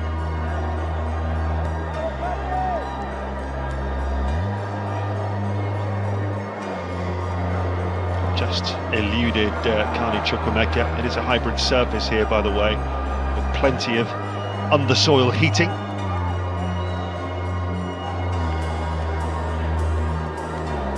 Neto to Dewsbury Hall.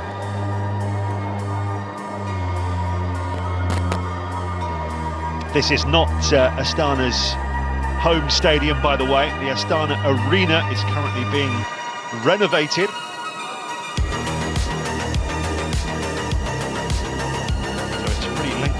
trip for them as well for these games.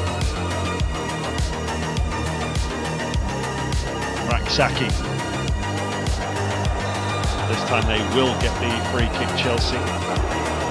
Much to the disgust of the home support, Kani Chukwuemeka, who went down. Ento Maresca, what a start he's had to life as Chelsea head coach. Despite whatever he says, Chelsea very much in the Premier League title race. Second behind Liverpool. Thrilling victory at Spurs at the weekend. Coming from 2-0 down to win 4-3. This team shows 10 changes from that terrific victory on Sunday. Here's Tyreek George. Well, he decided to go for it himself, and why not? There's certainly no lack of confidence there. Wonderfully gifted young player. I've seen him come on and make a real impact down the right side. Starting on the left here, just trying to bend that in the top corner. Goalkeeper, you know, Saisin, very relieved to see that flash past the angle of post and bar. As you'd expect, all Chelsea early on.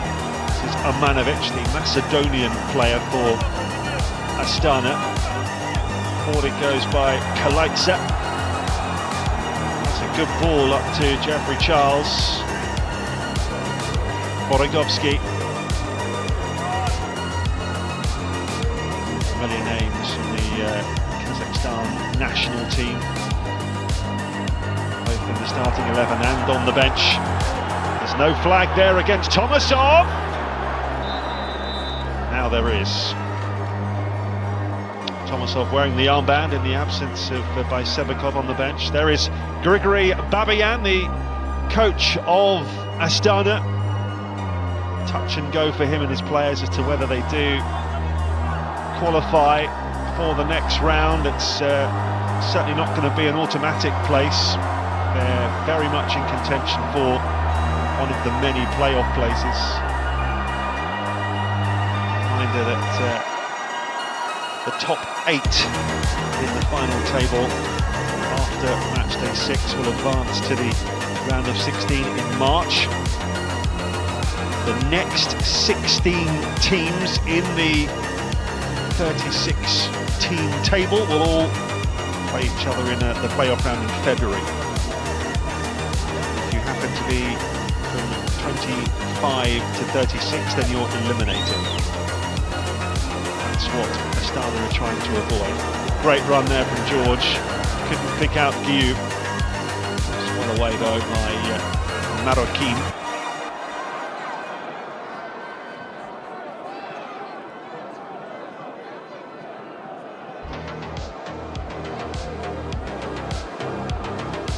Hall.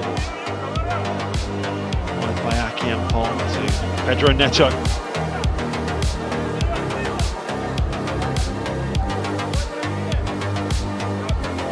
Tosin to Axel Disasi, the senior member of that defence and wearing the armband. Of the Dane Jorgensen. Been impressive in this competition.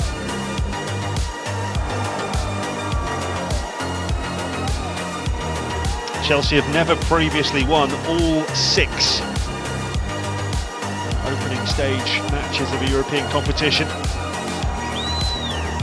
Back in 2018 it was 5 wins and a draw in the Europa League. Chelsea went on to win that competition that year. That's a foul by Amanovic, and he'll do well to avoid a booking there for that challenge on the barnstorming Raksaki. Been watching his brother Jez Raksaki, who's been playing supremely well for Sheffield United on loan from Crystal Palace this season. Some talk that maybe Palace might recall him in January. They could do with the player in that position. Wide right. Here's Dewsbury Hall.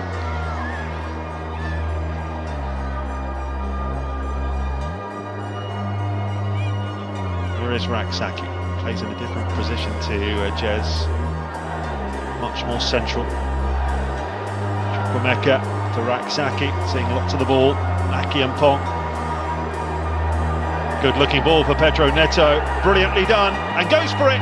And it's a good stop from Sison. Oh, how about that for a through ball? That was absolutely delightful, wasn't it? Totally opened up the opposition here. That's a beautiful pass. Pedro Neto, in fairness, did a very good job of testing Sison.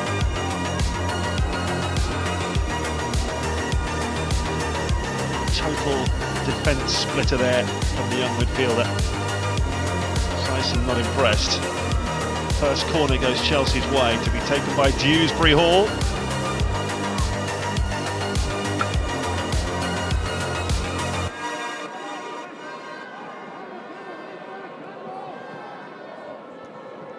It's a beautiful sunny day here in Almaty. Absolutely freezing though. Pedro Neto. Disassi. Down the line by Vega to George. Rolled in towards Chukwuemeka. Went down in the box there. Free kick goes Astana's way for that challenge. Ebong. Chukwuemeka was hoping he might get a penalty there.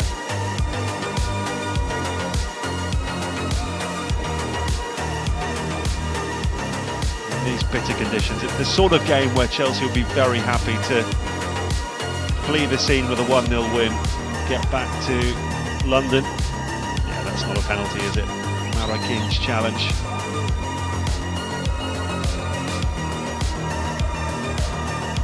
It's likely to be as low as -11, -12 by the time we finish here. They are still looking at that challenge by Marakin on Chukwuemeka. Surprised if that was given based on what we've just seen. See, the VAR will have other angles. Yep, check complete.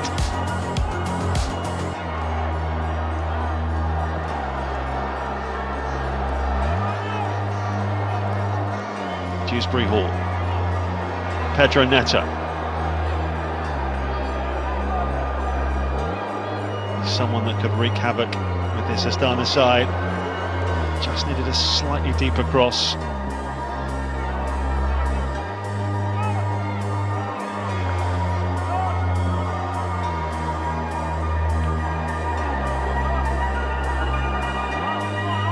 That's what they were looking at. Marakin, I think he got to the ball. Got a piece of Chukwuemeka as well. He's had no shortage of injury problems since his arrival at Chelsea. Such a gifted player. Win the FA Youth Cup with Aston Villa. He absolutely ripped it up in that season.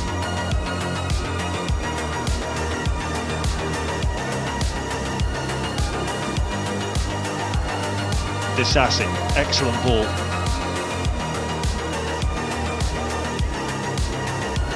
There is Chukwuemeka. Raksaki. Chelsea very patient. Renato Vega.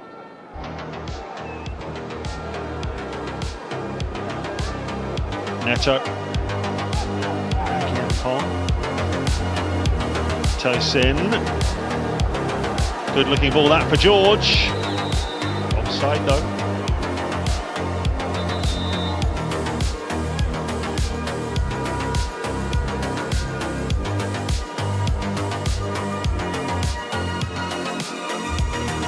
Didn't get back quickly enough.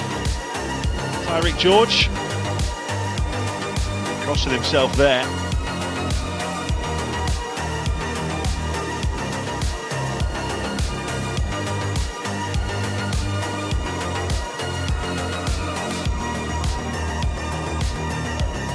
Astana's domestic season is only recently finished, last month actually.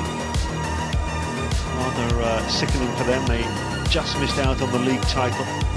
Finished a point behind Kairat. They did manage to win the League Cup. Beat Yenis 2-0. So they did get some silverware. Borogovski. Down goes Charles, right in front of the referee. Tosin's challenge.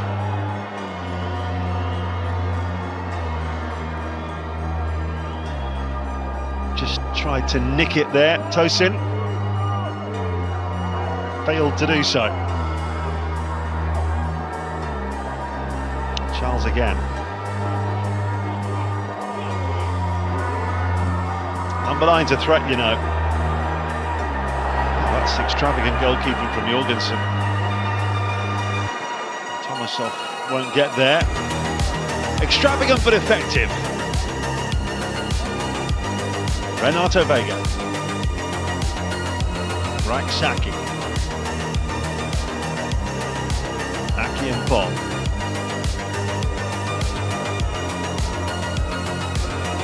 Pedro Neto. Mark Guiu taking on Marroquin. It's brilliant. Oh, a superb individual. Raksaki. Aki and Pong.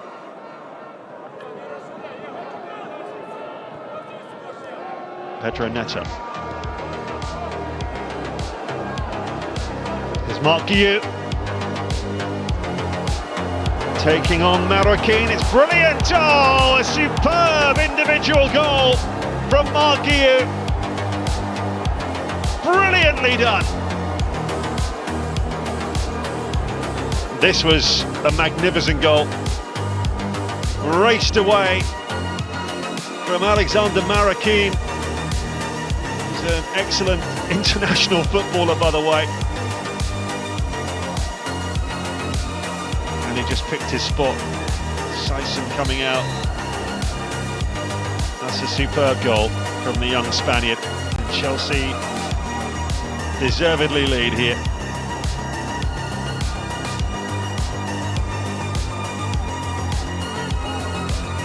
Quarter of an hour gone, and Chelsea rewarded for their early enterprise here. That excellent Guiu goal.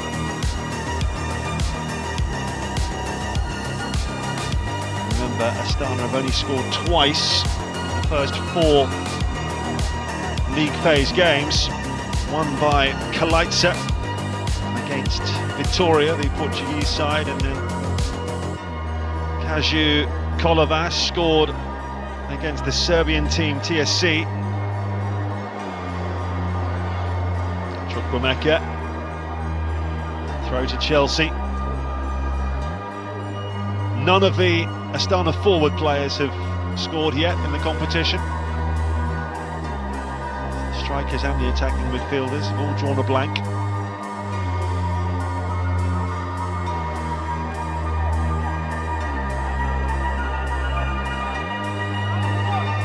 Yampong did well, Raksaki as well. So is Sassi. Hall didn't quite come off as he planned, and this is Camera. That's a poor ball. Not looking after the footballers at all well, Astana, when they do get it. It's all very rushed. It's Renato Vega.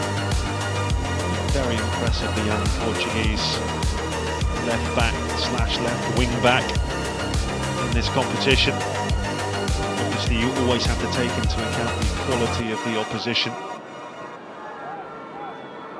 Chelsea have just swept everyone aside so far.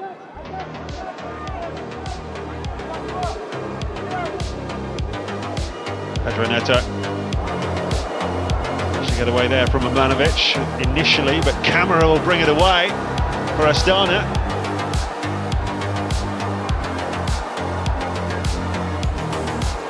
Borogovski. Renato Vega with the back header.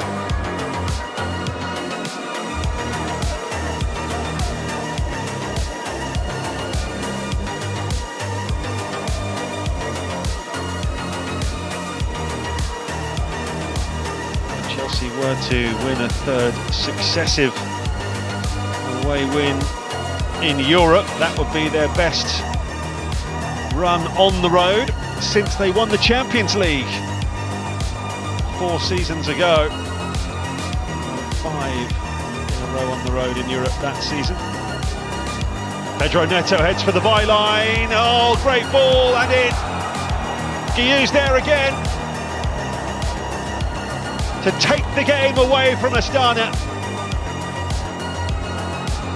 Well, that was all 4 seasons ago. Won 5 in a row on the road in Europe that season. Pedro Neto heads for the byline. Oh, great ball, and in. Guiu's there again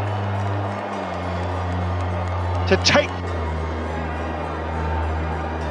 For Neto here, drop of the shoulder, bye-bye. See you later, Borogovski. Did Guiu get the touch here, or was it Marroquin? See, Guiu celebrating. I've got a feeling this might be an own goal, you know. Yeah, I think it comes off Guiu, then off the backside of Alexander Marroquin. And I don't think Guiu will be able to claim that. Did it touch an arm, I wonder, on the way? Goal given, but I think it'll be recorded as an own goal.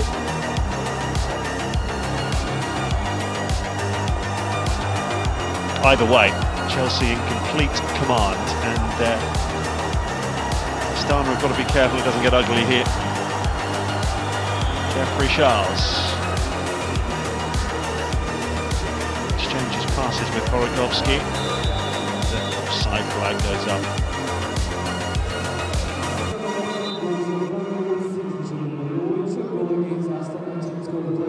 Well, Guiu certainly wheeled away, claiming the goal, and looking at that, it looks like there's been a change of heart. Let's have a look. Well, he certainly wants it.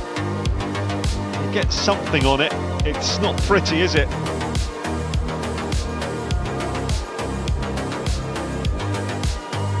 I think the powers that be have decided it's his goal. So a brace for Guiu.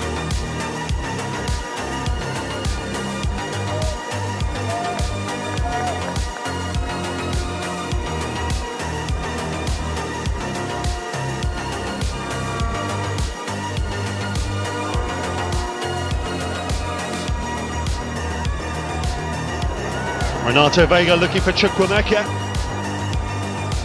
No way past Kaju Kolovas. Vega drilled it. It's George who picks it up. He knows this is going to be a very, very tough ask now, Babayan. Ragsaki to Akiampong. Now Kiernan Dewsbury Hall. Astana captain Neto. Oh, Dewsbury Hall's offside. I've seen 3 of those from 3 different players, and all of them should not have been offside. 1 from George, 1 from Jeffrey Charles, and now Dewsbury Hall.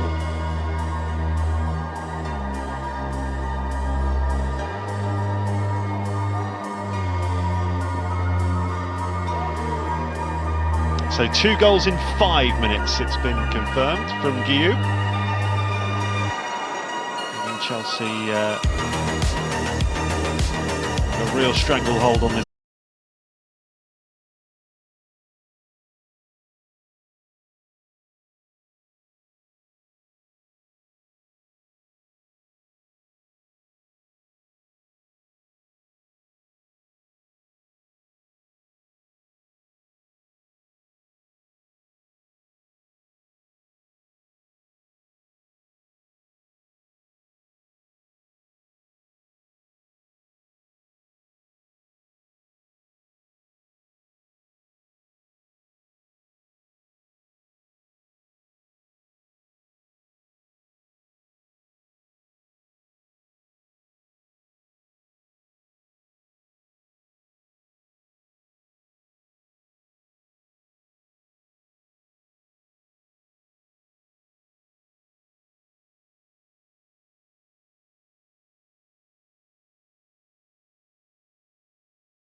Astana concede again.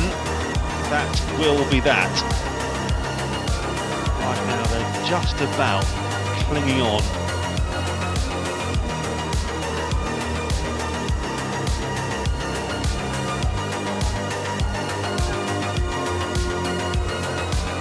It's Max Ibong, the Belarus midfielder for Astana.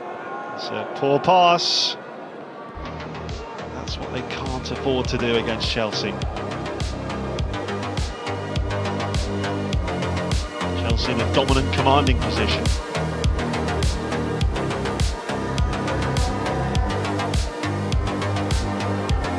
Oh, great ball to Tyreek George. Trying to make room for a shot. Disbury Hall, Neto. Renato Vega coming in round the back. The angle was always against him, but even with an army of an Astana defenders there, Chelsea found a way. Lovely little lobbed cross to the far post by Pedro Neto. Got his boot to the ball, Vega. One Portuguese to another. Not far away.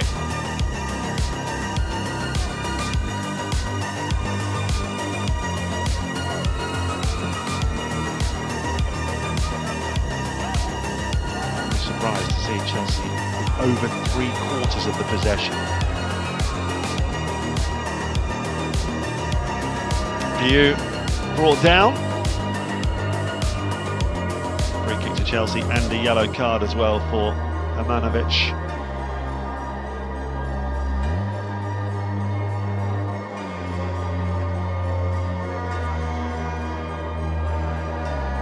The man from Macedonia, the first player cautioned in the game.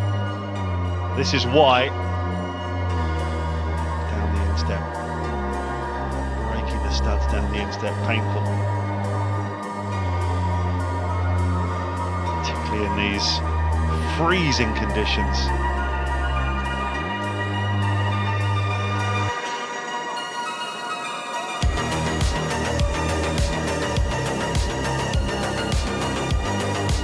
Of course, he won't want to leave because he'll be thinking about a hat-trick.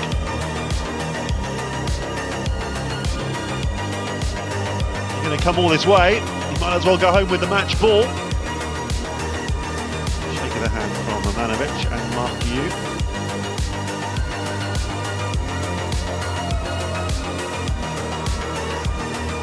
No long-term harm done. Young players on the pitch, and Guiu is one of them. He's only 18. He's trebled his tally of Chelsea goals in the space of 5 minutes here.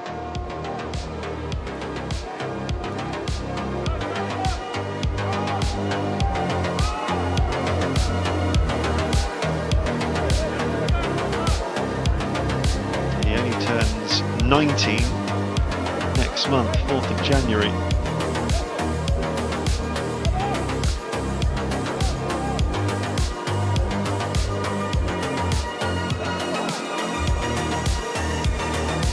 At the moment, this is all very, very easy for Chelsea. They're barely out of second gear.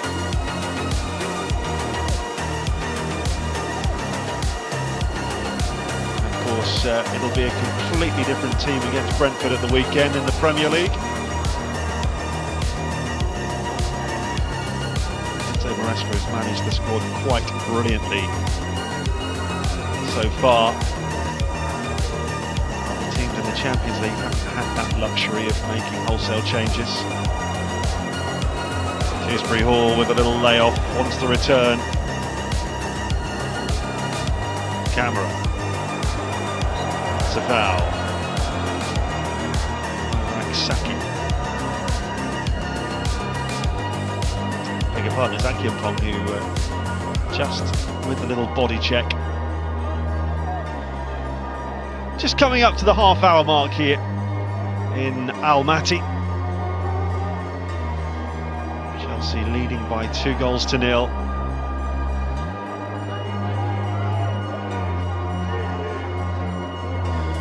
Totally untroubled so far. their own final third.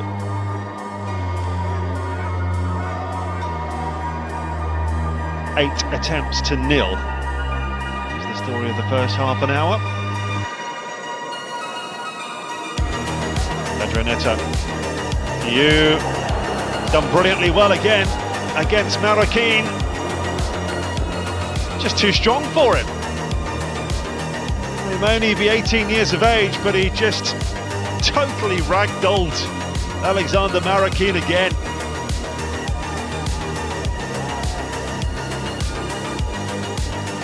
This time the shot was wayward, but he'll surely get more chances. I don't think he'll get too many better chances for a hat-trick than this season.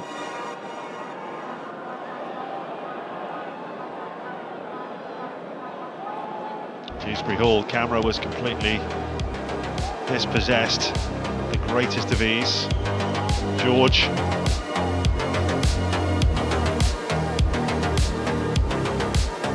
Dante Vega. This feels like one of those attack versus defence training sessions at the moment. Very similar to what we saw against Noah. A little bit better that from Astana. Intercepting the telegraph pass from Dewsbury Hall. As it goes by Tosin.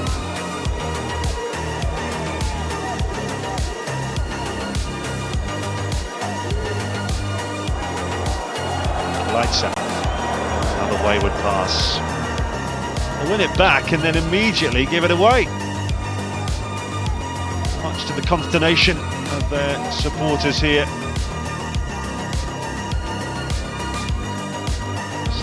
50 kilometres we are from the capital. They've made a pretty long journey themselves. George. Shoveled away by Bartolet, the Croatian. Could this be an opportunity for Astana to pour forward? They've got 4 up in this attack. Camera. Now Charles. Got to be worth a go. That is their first shot of the match in the 33rd minute of the game. It's a pretty wild one.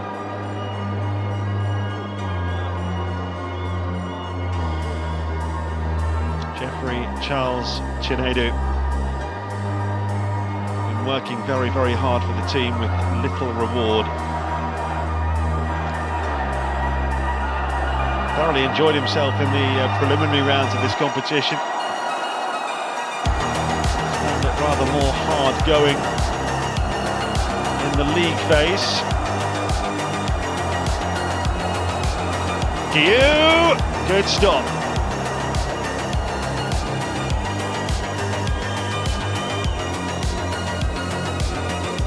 There we go, 10-1 in terms of attempts.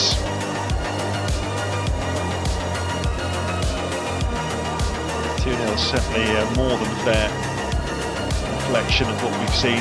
Chelsea could easily have had a couple more.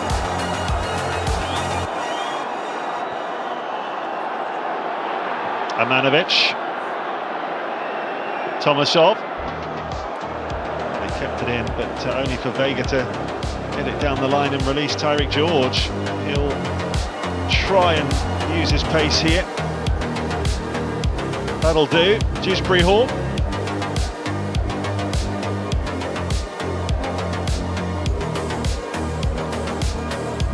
By George again. Chukwuemeka. Dewsbury Hall.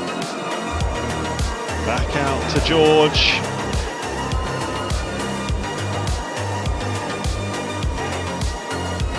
And an apology from the young wide player there. Astana's tactic is to get as many players back in the box as possible and hope that sheer numbers of defenders gets the job done. Not pretty.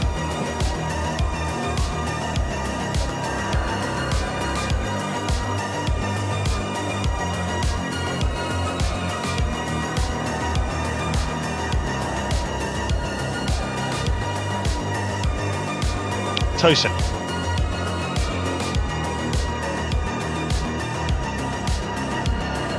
Raksaki.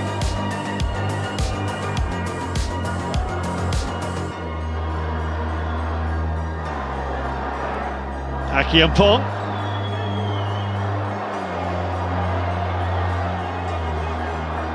Dewsbury Hall. Pedro Neto.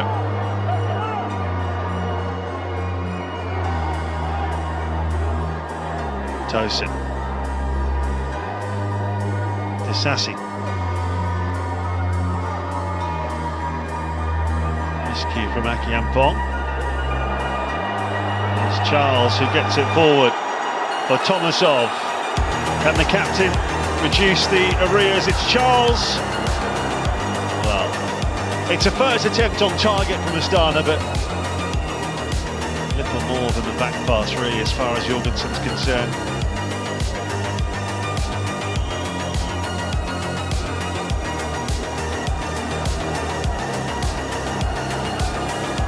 Not a difficult save,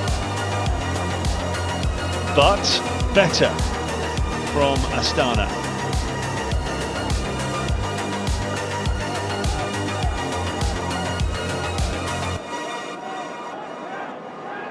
Their first attempt on target. Chelsea have had 5, as you can see.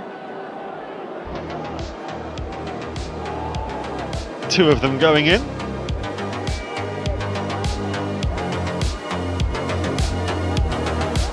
Hall. Vega. Now George. Raksaki. Chukwuemeka. Vega.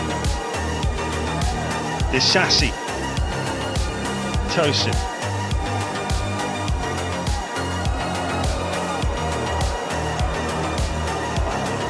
Akiampong to Dewsbury Hall, emerges with the ball.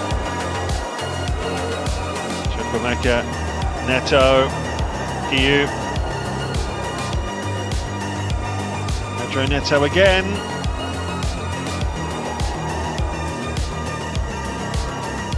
Barney Chukwuemeka.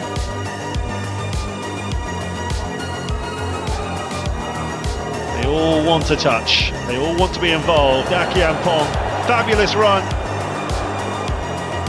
What a brilliant burst forward that was from the young centre-back. Good block as well from Kaju Kolovas.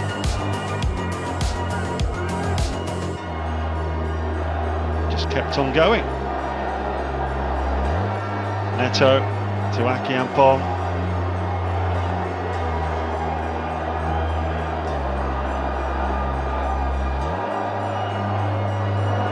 Disasi.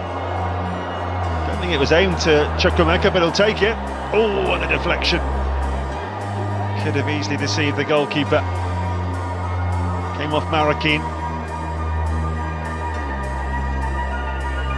He's had a very, very difficult first half, it must be said.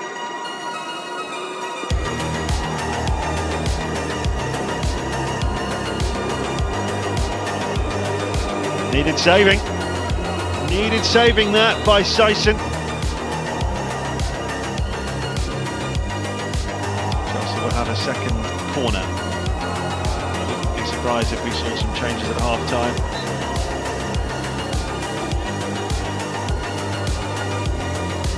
Chelsea in such a commanding position. Dewsbury Hall's corner. Free header. 3-0. Renato Vega.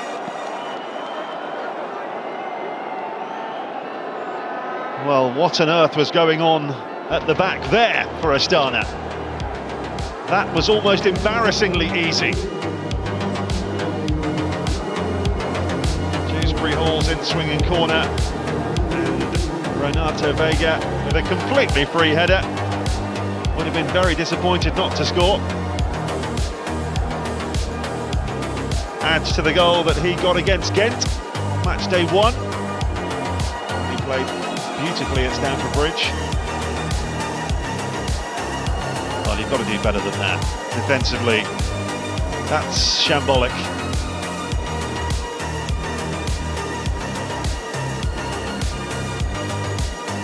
Astana 0, Chelsea 3.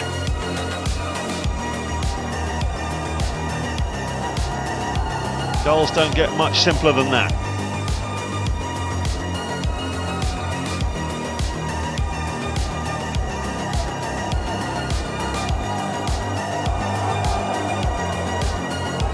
Don't think too many inside the stadium can see a way back for Astana from here. They've been comprehensively outplayed in this first half.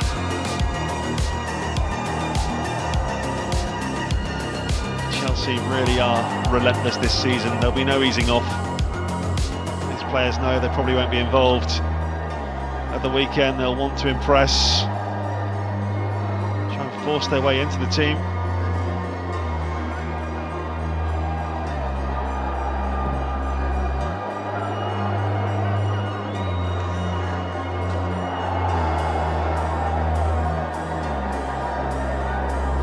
Of senior players didn't even travel for this one.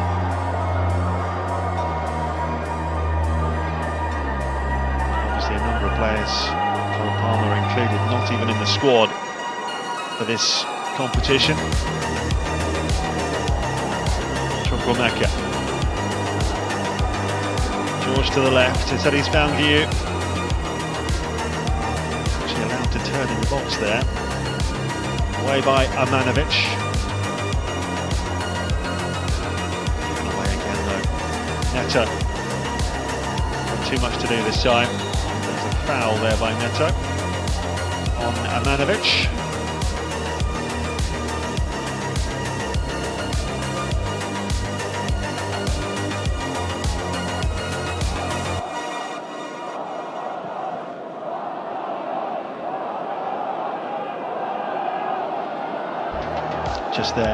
Just there, accidental. Here's the goal though.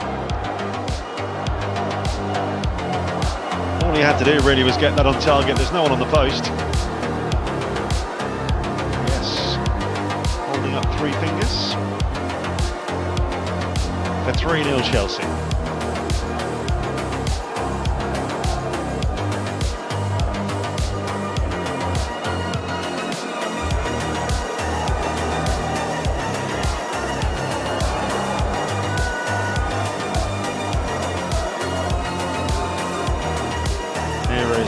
Renato Vega. Played that straight to Marroquin this time. Here's Ebon. Just the odd foray forward from Astana. Got plenty of men in the box here. Yampong clears. We all had too much to do. 2 minutes plus stoppage time left in the first half. Borogovsky to Camera.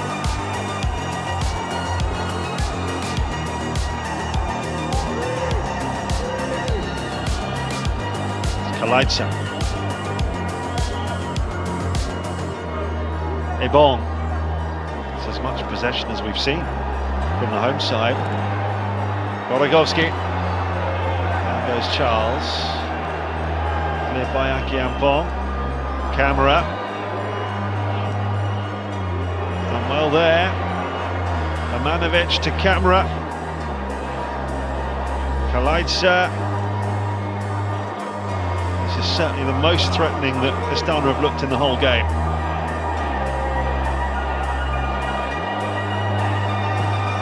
Kalaitsa. Brilliant ball. They need more of that. Captain Tomasov. Oh yes! Brilliant! Kalaitsa. This is certainly the most threatening that Astana have looked in the whole game.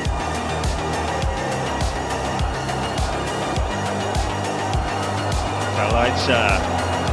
Brilliant ball. They need more of that. Here's the captain Tomasov. Oh, yes!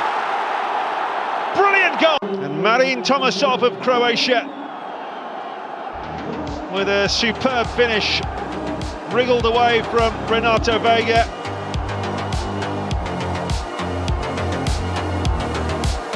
And in off the far post. That's a cracking strike. It really is absolutely millimetre perfect. Beyond the reach of Jorgensen.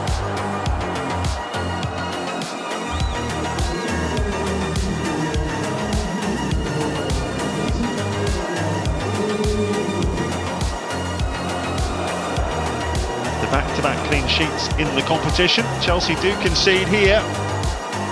They did concede 1 in Athens against Panathinaikos and 2 at home to Ghent. Still won those games pretty comprehensively.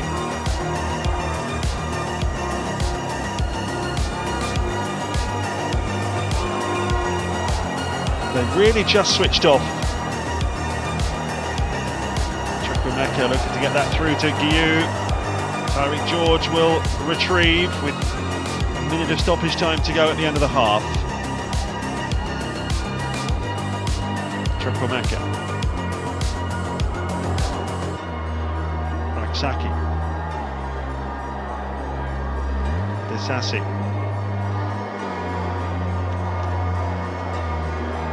George. Give and go with Vega. It's just a reminder for Chelsea that they can't just stroll through this game. Astana have got the tools to hurt Chelsea if they're allowed to.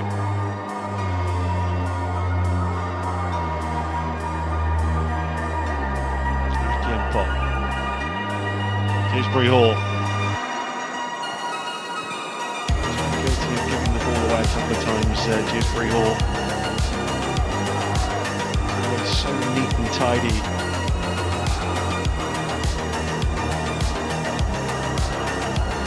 Raksaki to Vega. George.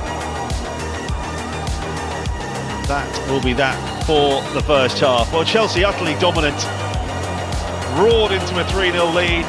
Brace for Marc Guillou, the 18-year-old Spanish striker. First one of beauty. But that goal from Tomasov has just given a slightly different complexion to the game. Beautiful strike in off the post.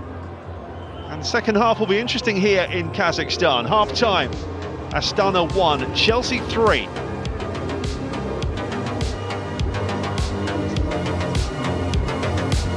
2024 was an iconic year, and it all started with a little TikTok. You helped launch new authors, and even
we'll continue to see that upward projection.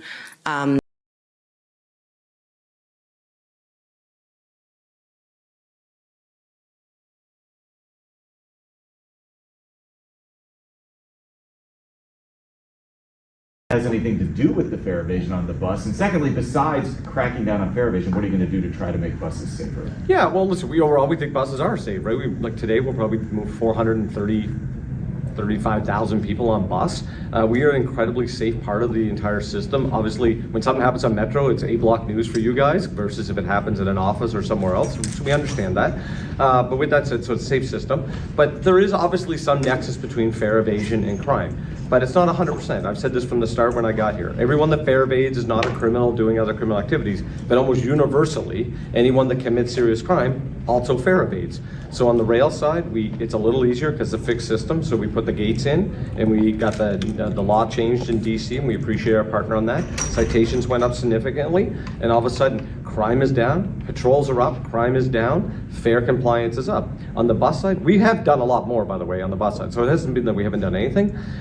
We're doing, if you look at our citations on bus, almost every day, and that's ramped up a lot in the last couple of weeks. But we know we need to do more on bus, and it's a targeted thing. So we are transitioning some resources to go after the bus side a lot more, assertively. I would describe it, and we're going to be very data driven. We have a couple routes where we have like 90% of people that are not paying. We have other routes that like 20% of people don't pay. I hear overwhelmingly the people that pay are frustrated at why am I paying when other people are not.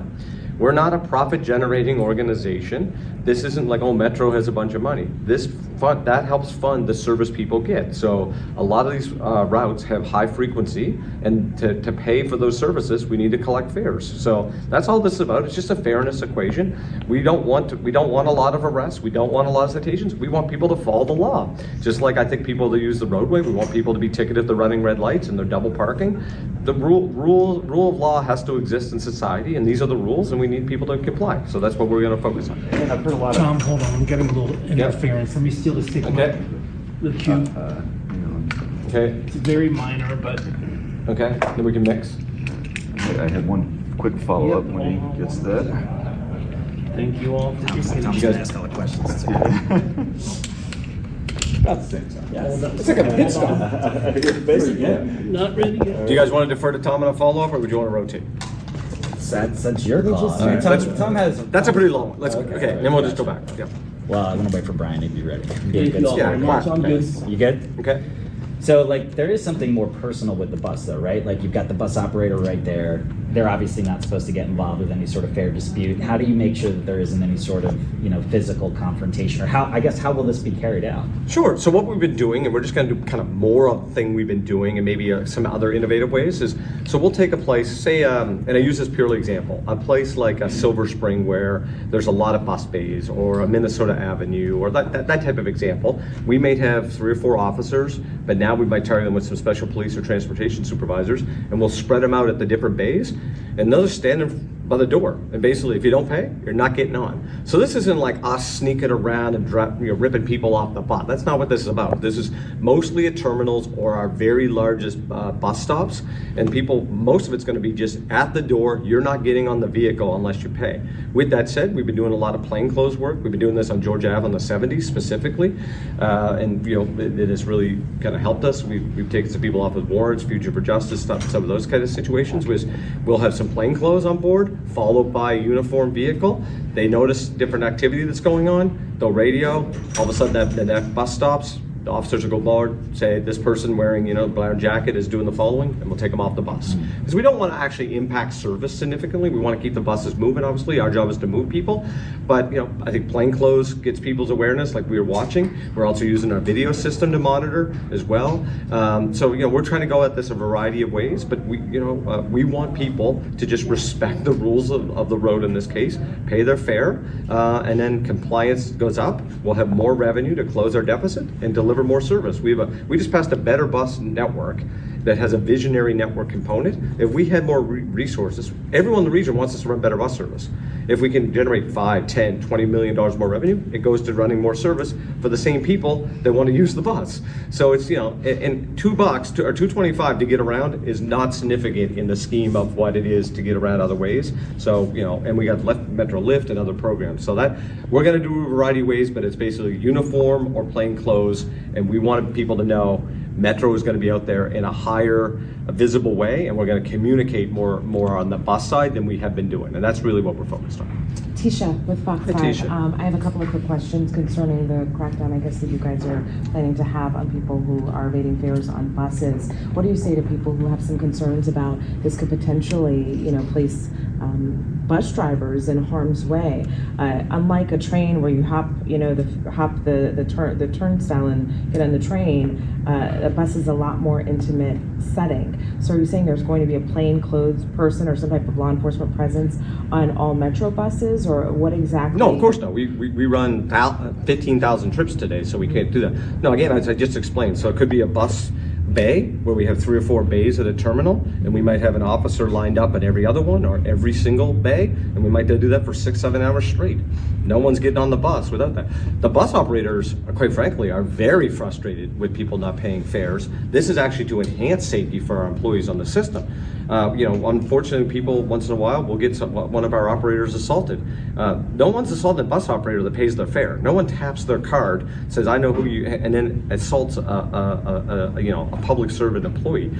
So no, everyone wants, and crackdown's your word. All we're doing is we currently do this, and we're ramping up to do more of it because we were so effective on the rail side. Now we want to move more resources to the bus side. And then regarding the additional peak times in terms of implementation for that, which Metro stations will be impacted the most? I don't understand your question. I apologize.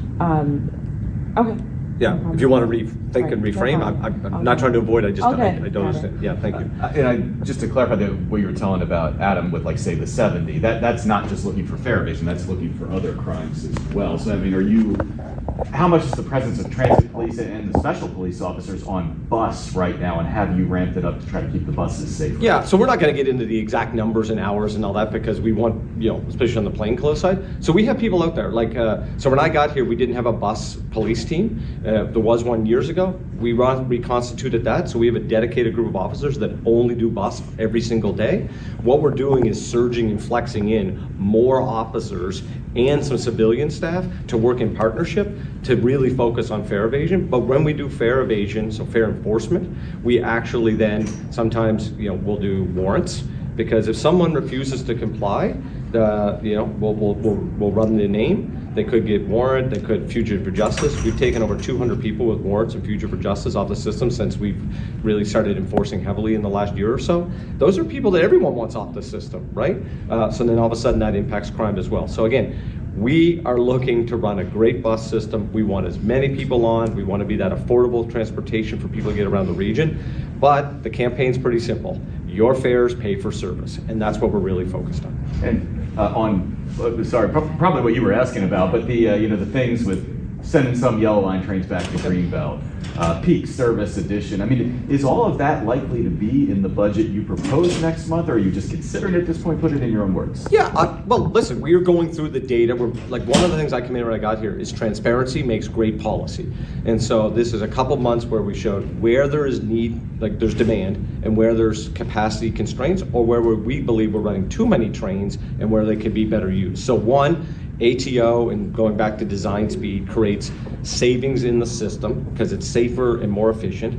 The question is how to deploy that. There's clear needs. Right now, if you take a train at Tuesday morning at Courthouse at 8 o'clock, you're in a packed train. If you're at NOMA at Wednesday afternoon at 5 o'clock, you're in a packed train. So we have crowding today. We need to alleviate some of that, let alone what might happen over the next year. We've grown 13% again this year. What if we grow another 10% next year, right? So we want to use those assets. We got the entire 7000 series train set back. Remember, we had a big problem here with this. When I got here, we didn't even have the 7K fleet. We got the whole fleet back. We've hired correctly. It's very little cost to run a little bit more service, and that's what we're looking to do. So Yellow Line is something clearly to Greenbelt. Most people are pretty excited to get that connection back. Largo is a great example where we think we run too many trains there, but people would still get great service if we put that in the budget, gets approved. But New Carrollton is developing. It's an Amtrak hub too. That would be good. We need to open earlier, we believe, on Saturday and Sunday to provide jobs and access just from an equity and economic development point of view. And then Silver and Red, we're getting crushed conditions now. So we need to use our fleet as cost efficient as possible to move as many people. So I know Tom provided a little bit more. We'll go Adam, then go back. We went this way. Now we're going this way. I'm happy to let everybody else ask questions too, but I think what she was trying to say is what bus lines do you have in mind? Like the X2, we all know has had troubles. Are you going to say? Is this for the for the fare enforcement? Oh, you can go. We're going to do this data driven. So all the bus routes that have the highest amount of fare evasion are the ones we're going to go after the most. They're just very data driven. That's all we're going to do. So, and if those rotate through and we get those fare evasion down, we go after the next group, right? Can you list some of them? I mean, they're on our website, but like the P12 is probably, I think, the one that if the last time I looked, had the highest amount of fare evasion. But X2 has significant amount as well. But again, this is pure data driven. If we have 5% or 12% fare evasion, it wouldn't make much sense to put officers on that route. Well, we might have 70 or 80%. So it'd be no different than if you went to, you do your transportation border, you went to VDOT and you ask the state police where they do their speed enforcement. They do it where there's vehicles and where things are fast to try to get the behavior that society wants done. That's what we're going to do as well. So, we want to communicate this though. Get ready. We hope people will take this serious, and then we don't have people. We would love to have no citations, no arrests. We want people, your fares, pay for the service. So Tom offered a little bit more clarity on what I was asking, but basically you guys are considering adding these super peak times that would apparently bring even more train capacity. What metro stations would ultimately be most impacted or affected by that if you were to move forward in that direction? Yeah, well, the super peaks are really designed where the crowding is. So on the Silver Line, they would come out of Wheelie and run to Stadium Armory because our big crowding is really we're seeing a lot of demand in McLean, Tyson's, but the crowding on the orange, blue, orange, silver is really kind of at the junction at the falls moving in. So like kind of the Clarendon, Ballston courthouse area through more or less Metro Center, Farragut West Metro Center. So the idea is how to add capacity through there. On the red line, the biggest challenge we have is really kind of the NOMA area, Rhode Island, that area through about DuPont, because obviously as people get picked up through the system, the core is where the most people are. But for us, it's to try to run more service total in those areas to get more people on the train. We're also going to run more 8-car trains. So we're ramping up some more 8 cars now, but we're going to next year propose to run even more 8-car trains. So again, it's providing capacity for the demand that we're seeing. And demand's a good story. Like it wasn't that long ago, the big story was there's no one on Metro, what's the future going to be? We're back. Yesterday we carried 900,000 people, and we're entering our kind of quiet season around the DC area, but come back late January, mid-January and spring, we expect to be very, very busy, and I think that's a good sign for the health of the region as well. Thank you. One last question. Yeah. It came up a couple times today. Federal workers, the talks of the new administration to make them come back. How much would that help you with your ridership and your budget? And do you have any update on what the current rate of federal travel is compared to what it used to be? I know it's better than it was, but it's still well down from what it used to be, right? Yeah, I think there was a slide that showed those numbers. So Tom, we can get you those numbers. Listen, I saw there was an article, I think, in the Wall Street Journal this morning that talked about this topic as well. Listen, we don't make decisions on how people work and don't work and the type of work they do. We move anyone, and we're happy to move federal workers, federal contractors, just like we are people to a Nats game or a Caps game or whatever, right?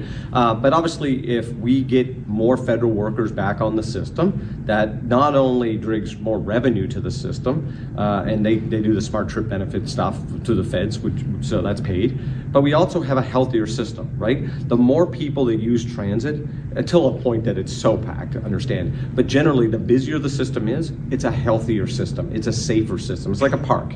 When there's 2 people in a park at 7 o'clock at night, it doesn't feel that safe. If there's a bunch of people, it's a great use park. So transit is one of the only utilities that we have in society where the more people that use something, the better the whole system performs. It's more efficient, it's more safe, brings the community together. So yeah, we're excited that we're there, and our job is to run a great system, and hopefully that means all people find that is a reliable thing to use.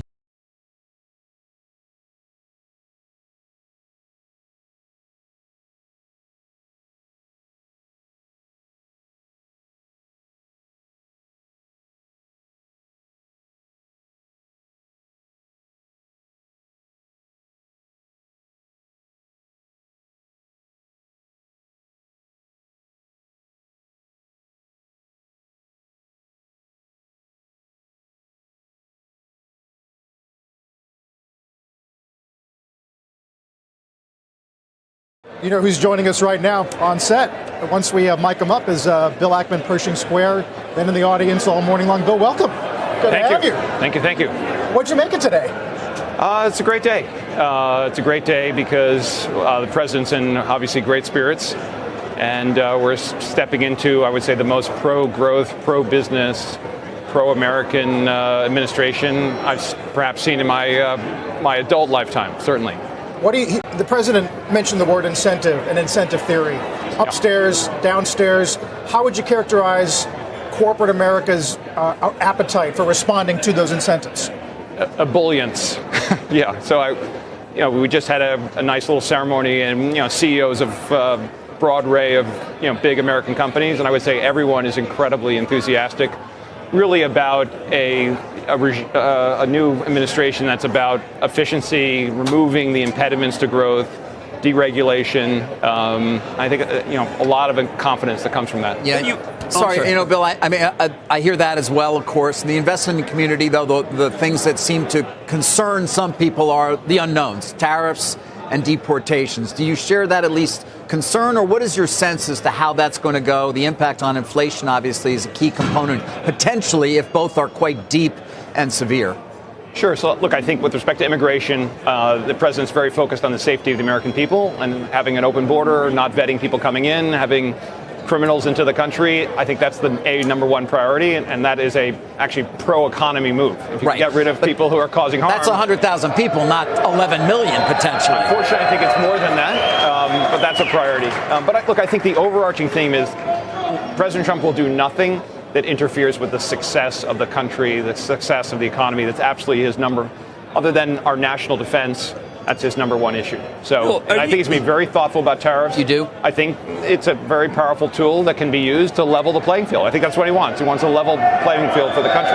So, Bill, what do we say to someone like Janet Yellen, Secretary of Treasury? She just says, look, this is inflationary. We really got to be very careful.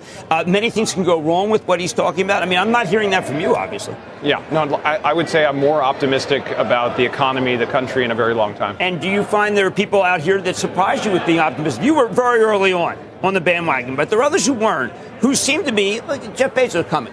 I mean, it seems to be a change of tune.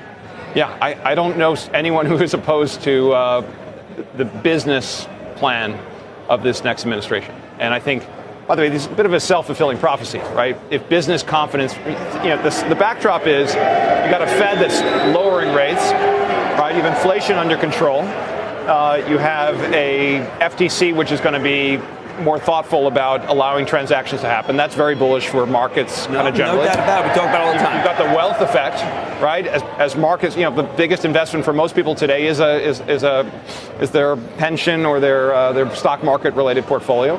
Housing prices going up, right? So you've had meaningful increase in asset values in a relatively short period of time. That has a pro-economy effect. So all of these are kind of pro-secular in a very positive way for the economy. So I think it makes sense that he chose this spot to accept his Time magazine cover.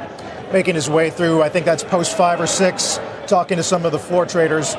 Bill, you can imagine one of the negative things that'll get written will be that this optically is about Wall Street, not Main Street. Although the president did go out of his way to talk about these are the companies that employ people, and he wants people to want to go to work in the morning. I mean, I think most of the country understands that the more successful businesses are, the more the stock market goes up, the more that their wages rise, the more job growth, the more opportunity, the more businesses who come to this country. It lifts all boats. And I think the president got elected because of a large, wide base that includes very low-income people in the country, and that's what he feels a responsibility to. It's interesting. Last I looked, you're still an investor, so I'm just curious, given your outlook broadly speaking, but more specifically, are there any sectors that you feel are going to benefit in particular from the incoming administration? I think it's an all-sector, it's all in. Obviously, energy is going to have very pro-energy policy. Although that may not necessarily be good for the stocks, as you well know. Look, I think it's good for the economy. It's good for moderating inflation. It's good for the U.S.'s, I had the chance to talk to Doug Burgum, upcoming Secretary of the Interior. There are lots of things we can do geopolitically.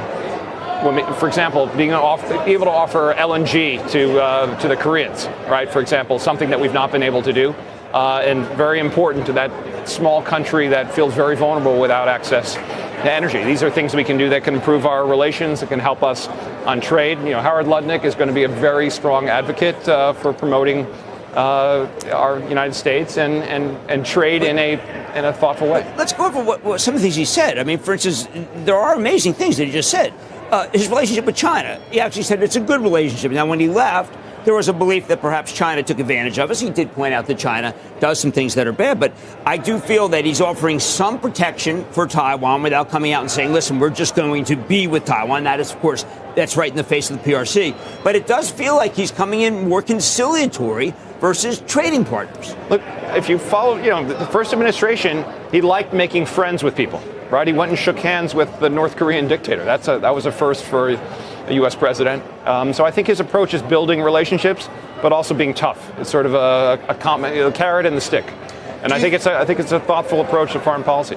Lagarde today, ECB cuts 25. She says growth is slowing. Do you think Europe in particular responds in a conciliatory way, or is there some retaliatory fashion to their response? Look, I think Europe is in a very vulnerable position right now. I think the economy generally, the United States is, they need to have an important, strong relationship with the United States. They have no choice. So I think they're going to operate that way. Yeah, but I think, I'm very bullish on America. I'm kind of bearish on Europe. And I think they need to make some fairly dramatic changes politically and otherwise. One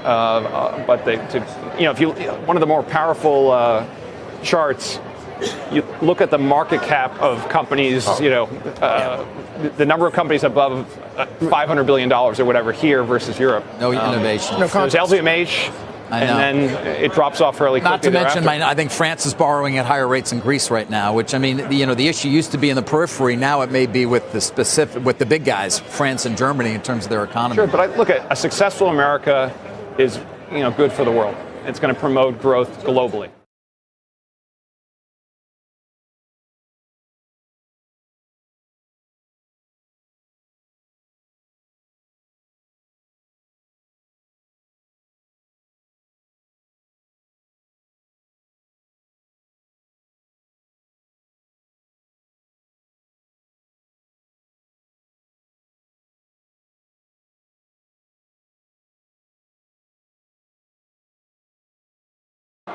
The referee did give the free kick for that challenge by George. Oh, what a poor free kick though from Bartolets. Chisbury Hall looking for Guillou. Oh, very nearly got away.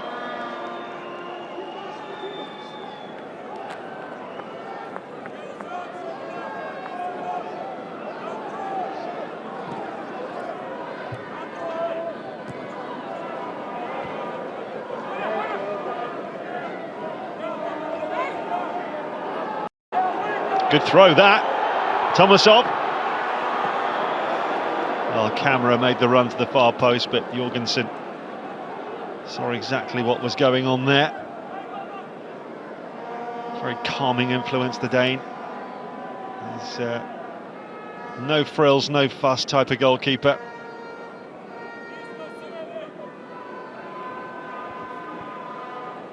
Very solid performer. There are certainly those who would like to see him as the first choice in the Premier League ahead of Sanchez.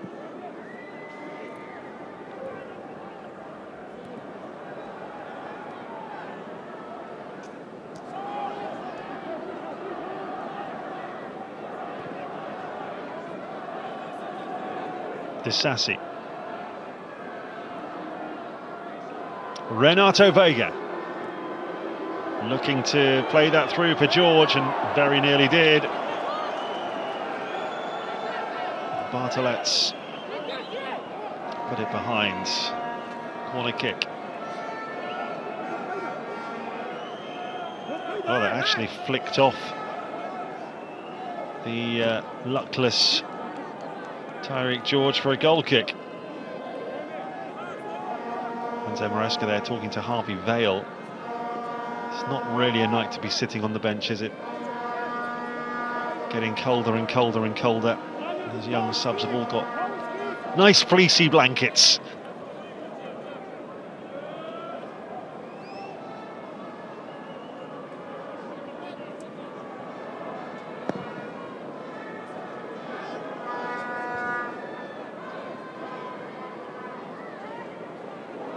Chukwuemeka, free kick. Max Ebong decided he would not be passing.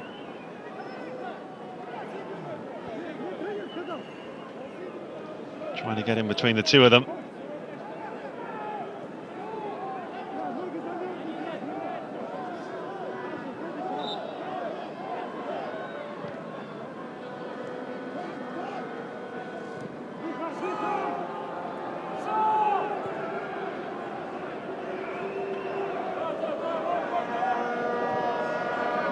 This ball out wide by Tosin to Dewsbury Hall. Well, given away again. Camera. And he's compounded the error there, Kiernan Dewsbury Hall, by fouling Camera.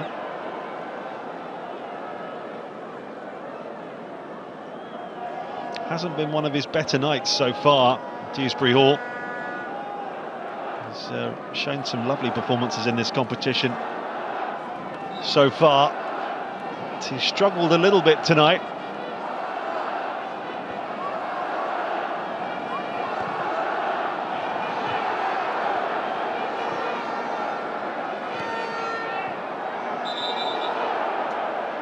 It's a throw.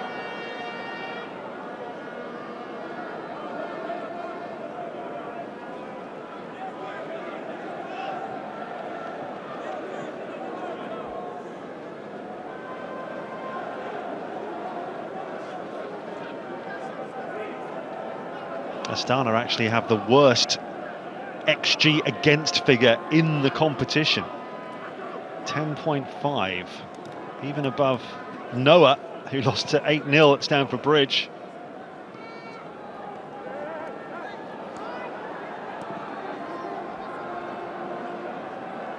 But they're holding their own here, having got the goal back through Tomasov just before half-time. There hasn't been a lot in it since the break. They're looking to nab a second and really change the whole feel of this game. Kalaitsa. Ambitious.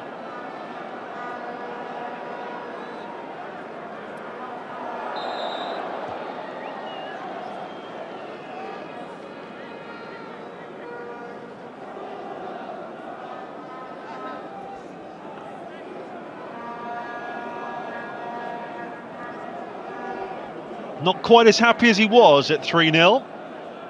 Maresca. Certainly looking like it will be another comfortable victory. Chelsea have just won 5 in a row in all competitions. Unbeaten in 8. 1 defeat in 10. In great form.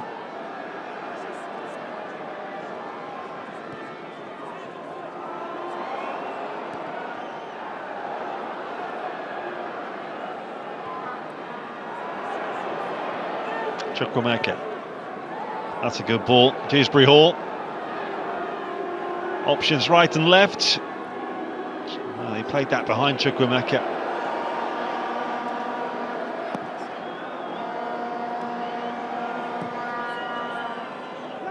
Renato Vega retrieves. Chukwuemeka all the way through here. Good stop. But it's still on for George, maybe. Off the line. Astana survive. First through the goalkeeper, then the defender. Fantastic give and go involving Chukwuemeka in that move as we tick into the final half an hour. Well, Chelsea will feel they should have nabbed number 4 there.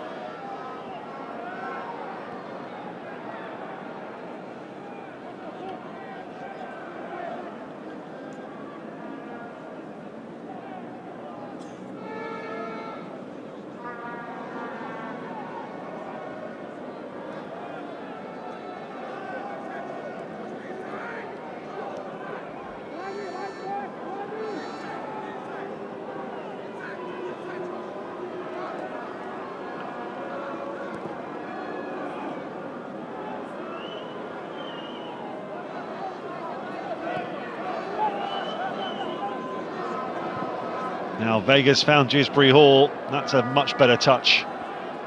Out to Ampa. Well, they're digging in a bit, Astana.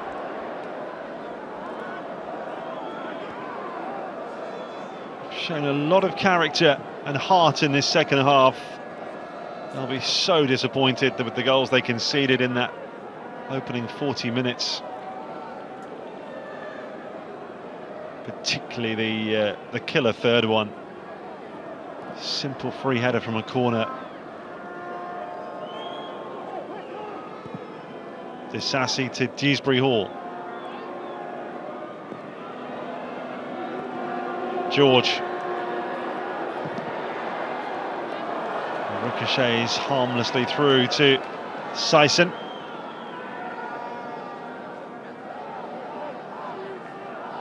Still racking up the shots, Chelsea, but not converting them.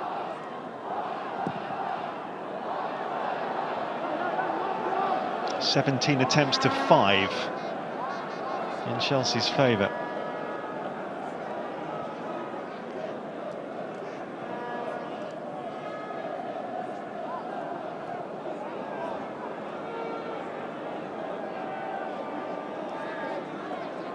Disassi.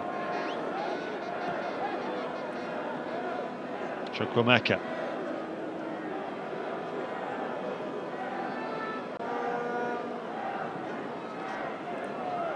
Dewsbury Hall. Looking for Ampa. Well watched by Jan Vorogovsky.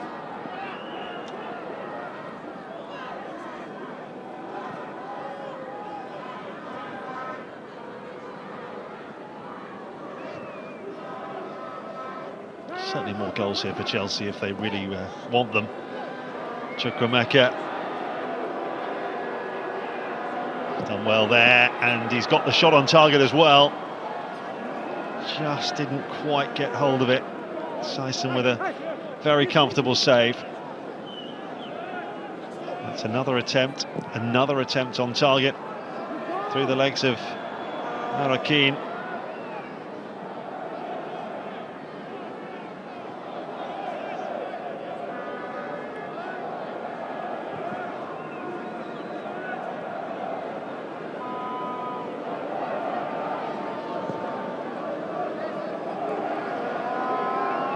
Chelsea with 21 goals now in this competition in 5 games, less than 5 games.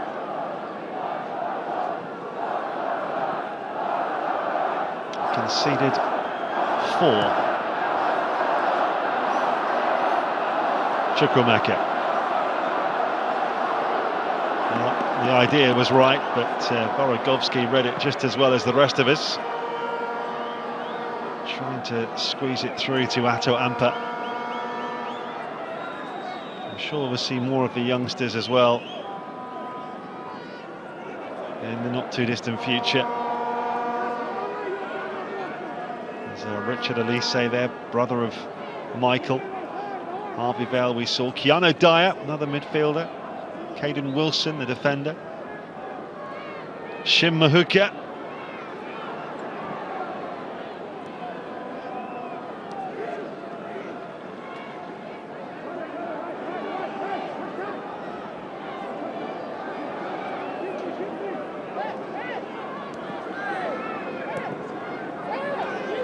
Chukwuemeka.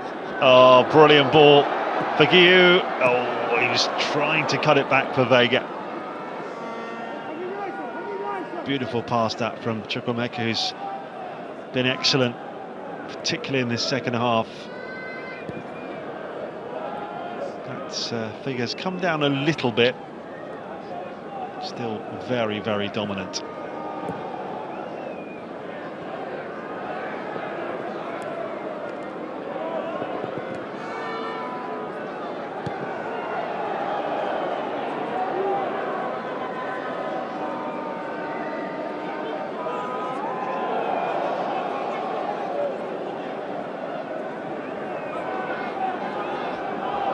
Nice from Tosin that.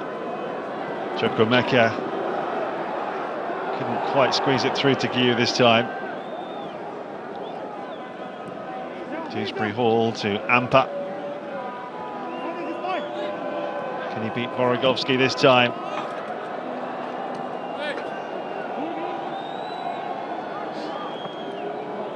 Desperate to make an impression. This is a rare appearance for the first team. Well, a first appearance for the first team.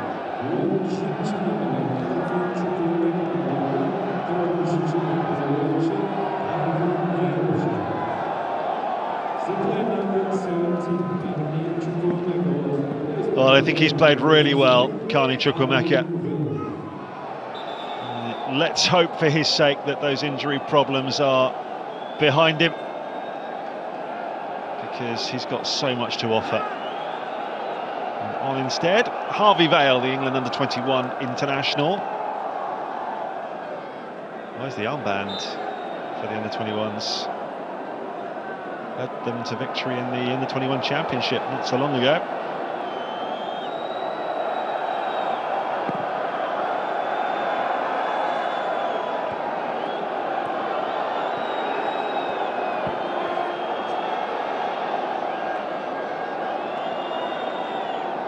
His first appearance of the season for Chelsea.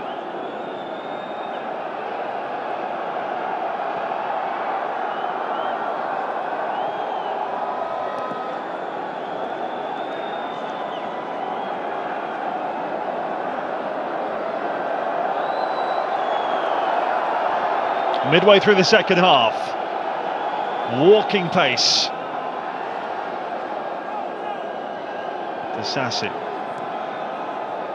George, little give and go there with Vega. Still with Tyreek George. Oh, Mark Yu and Vale attacking it. Vale putting it over with his first touch.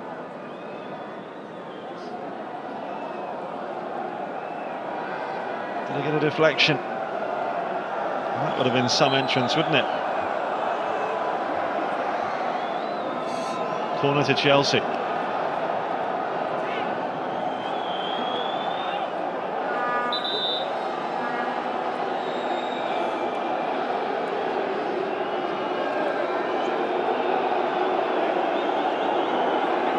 Some discussion as to whether the ball's in the quadrant there. I think it's overhanging.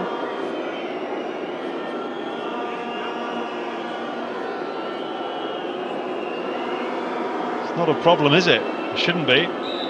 Tyreek George to take the corner. And Disasi climbing.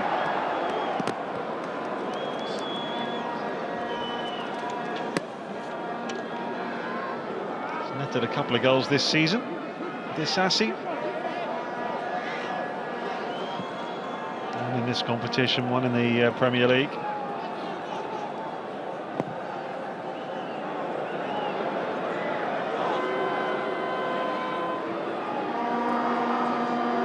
Amper.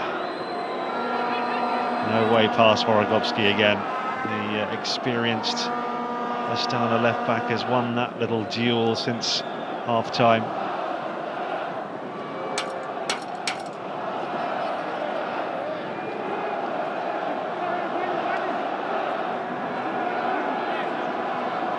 Akiampong with the throw. Dewsbury Hall. Way too flat. Disasi. George. Cute. Renato Vega. Disasi.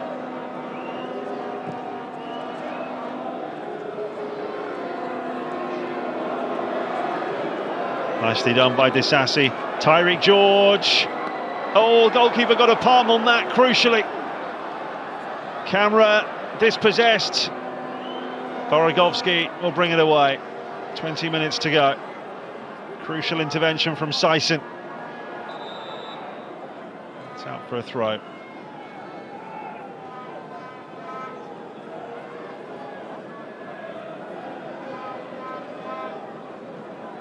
Renato Vega. Great ball for George. Good recovery though from Bartolets. Oh, there he left the ball behind there. Osai.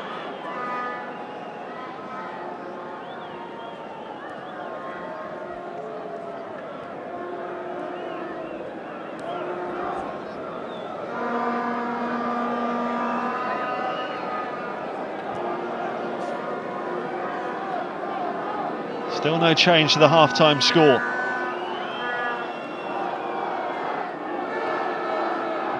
Chelsea 3-0 up inside 39 minutes. But haven't managed to score again since. Dewsbury Hall trying to change that. Close.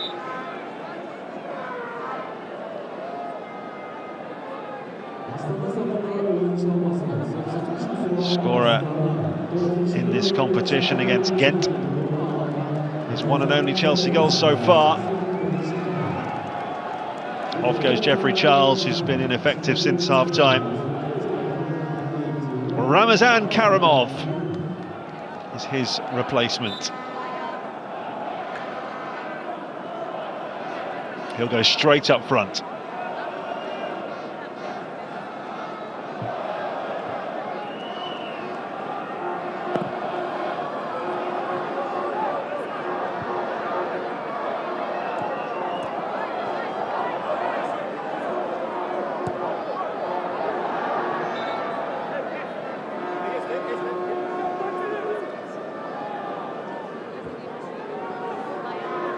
Difficult for Astana as well, because their domestic season has been over for a month now.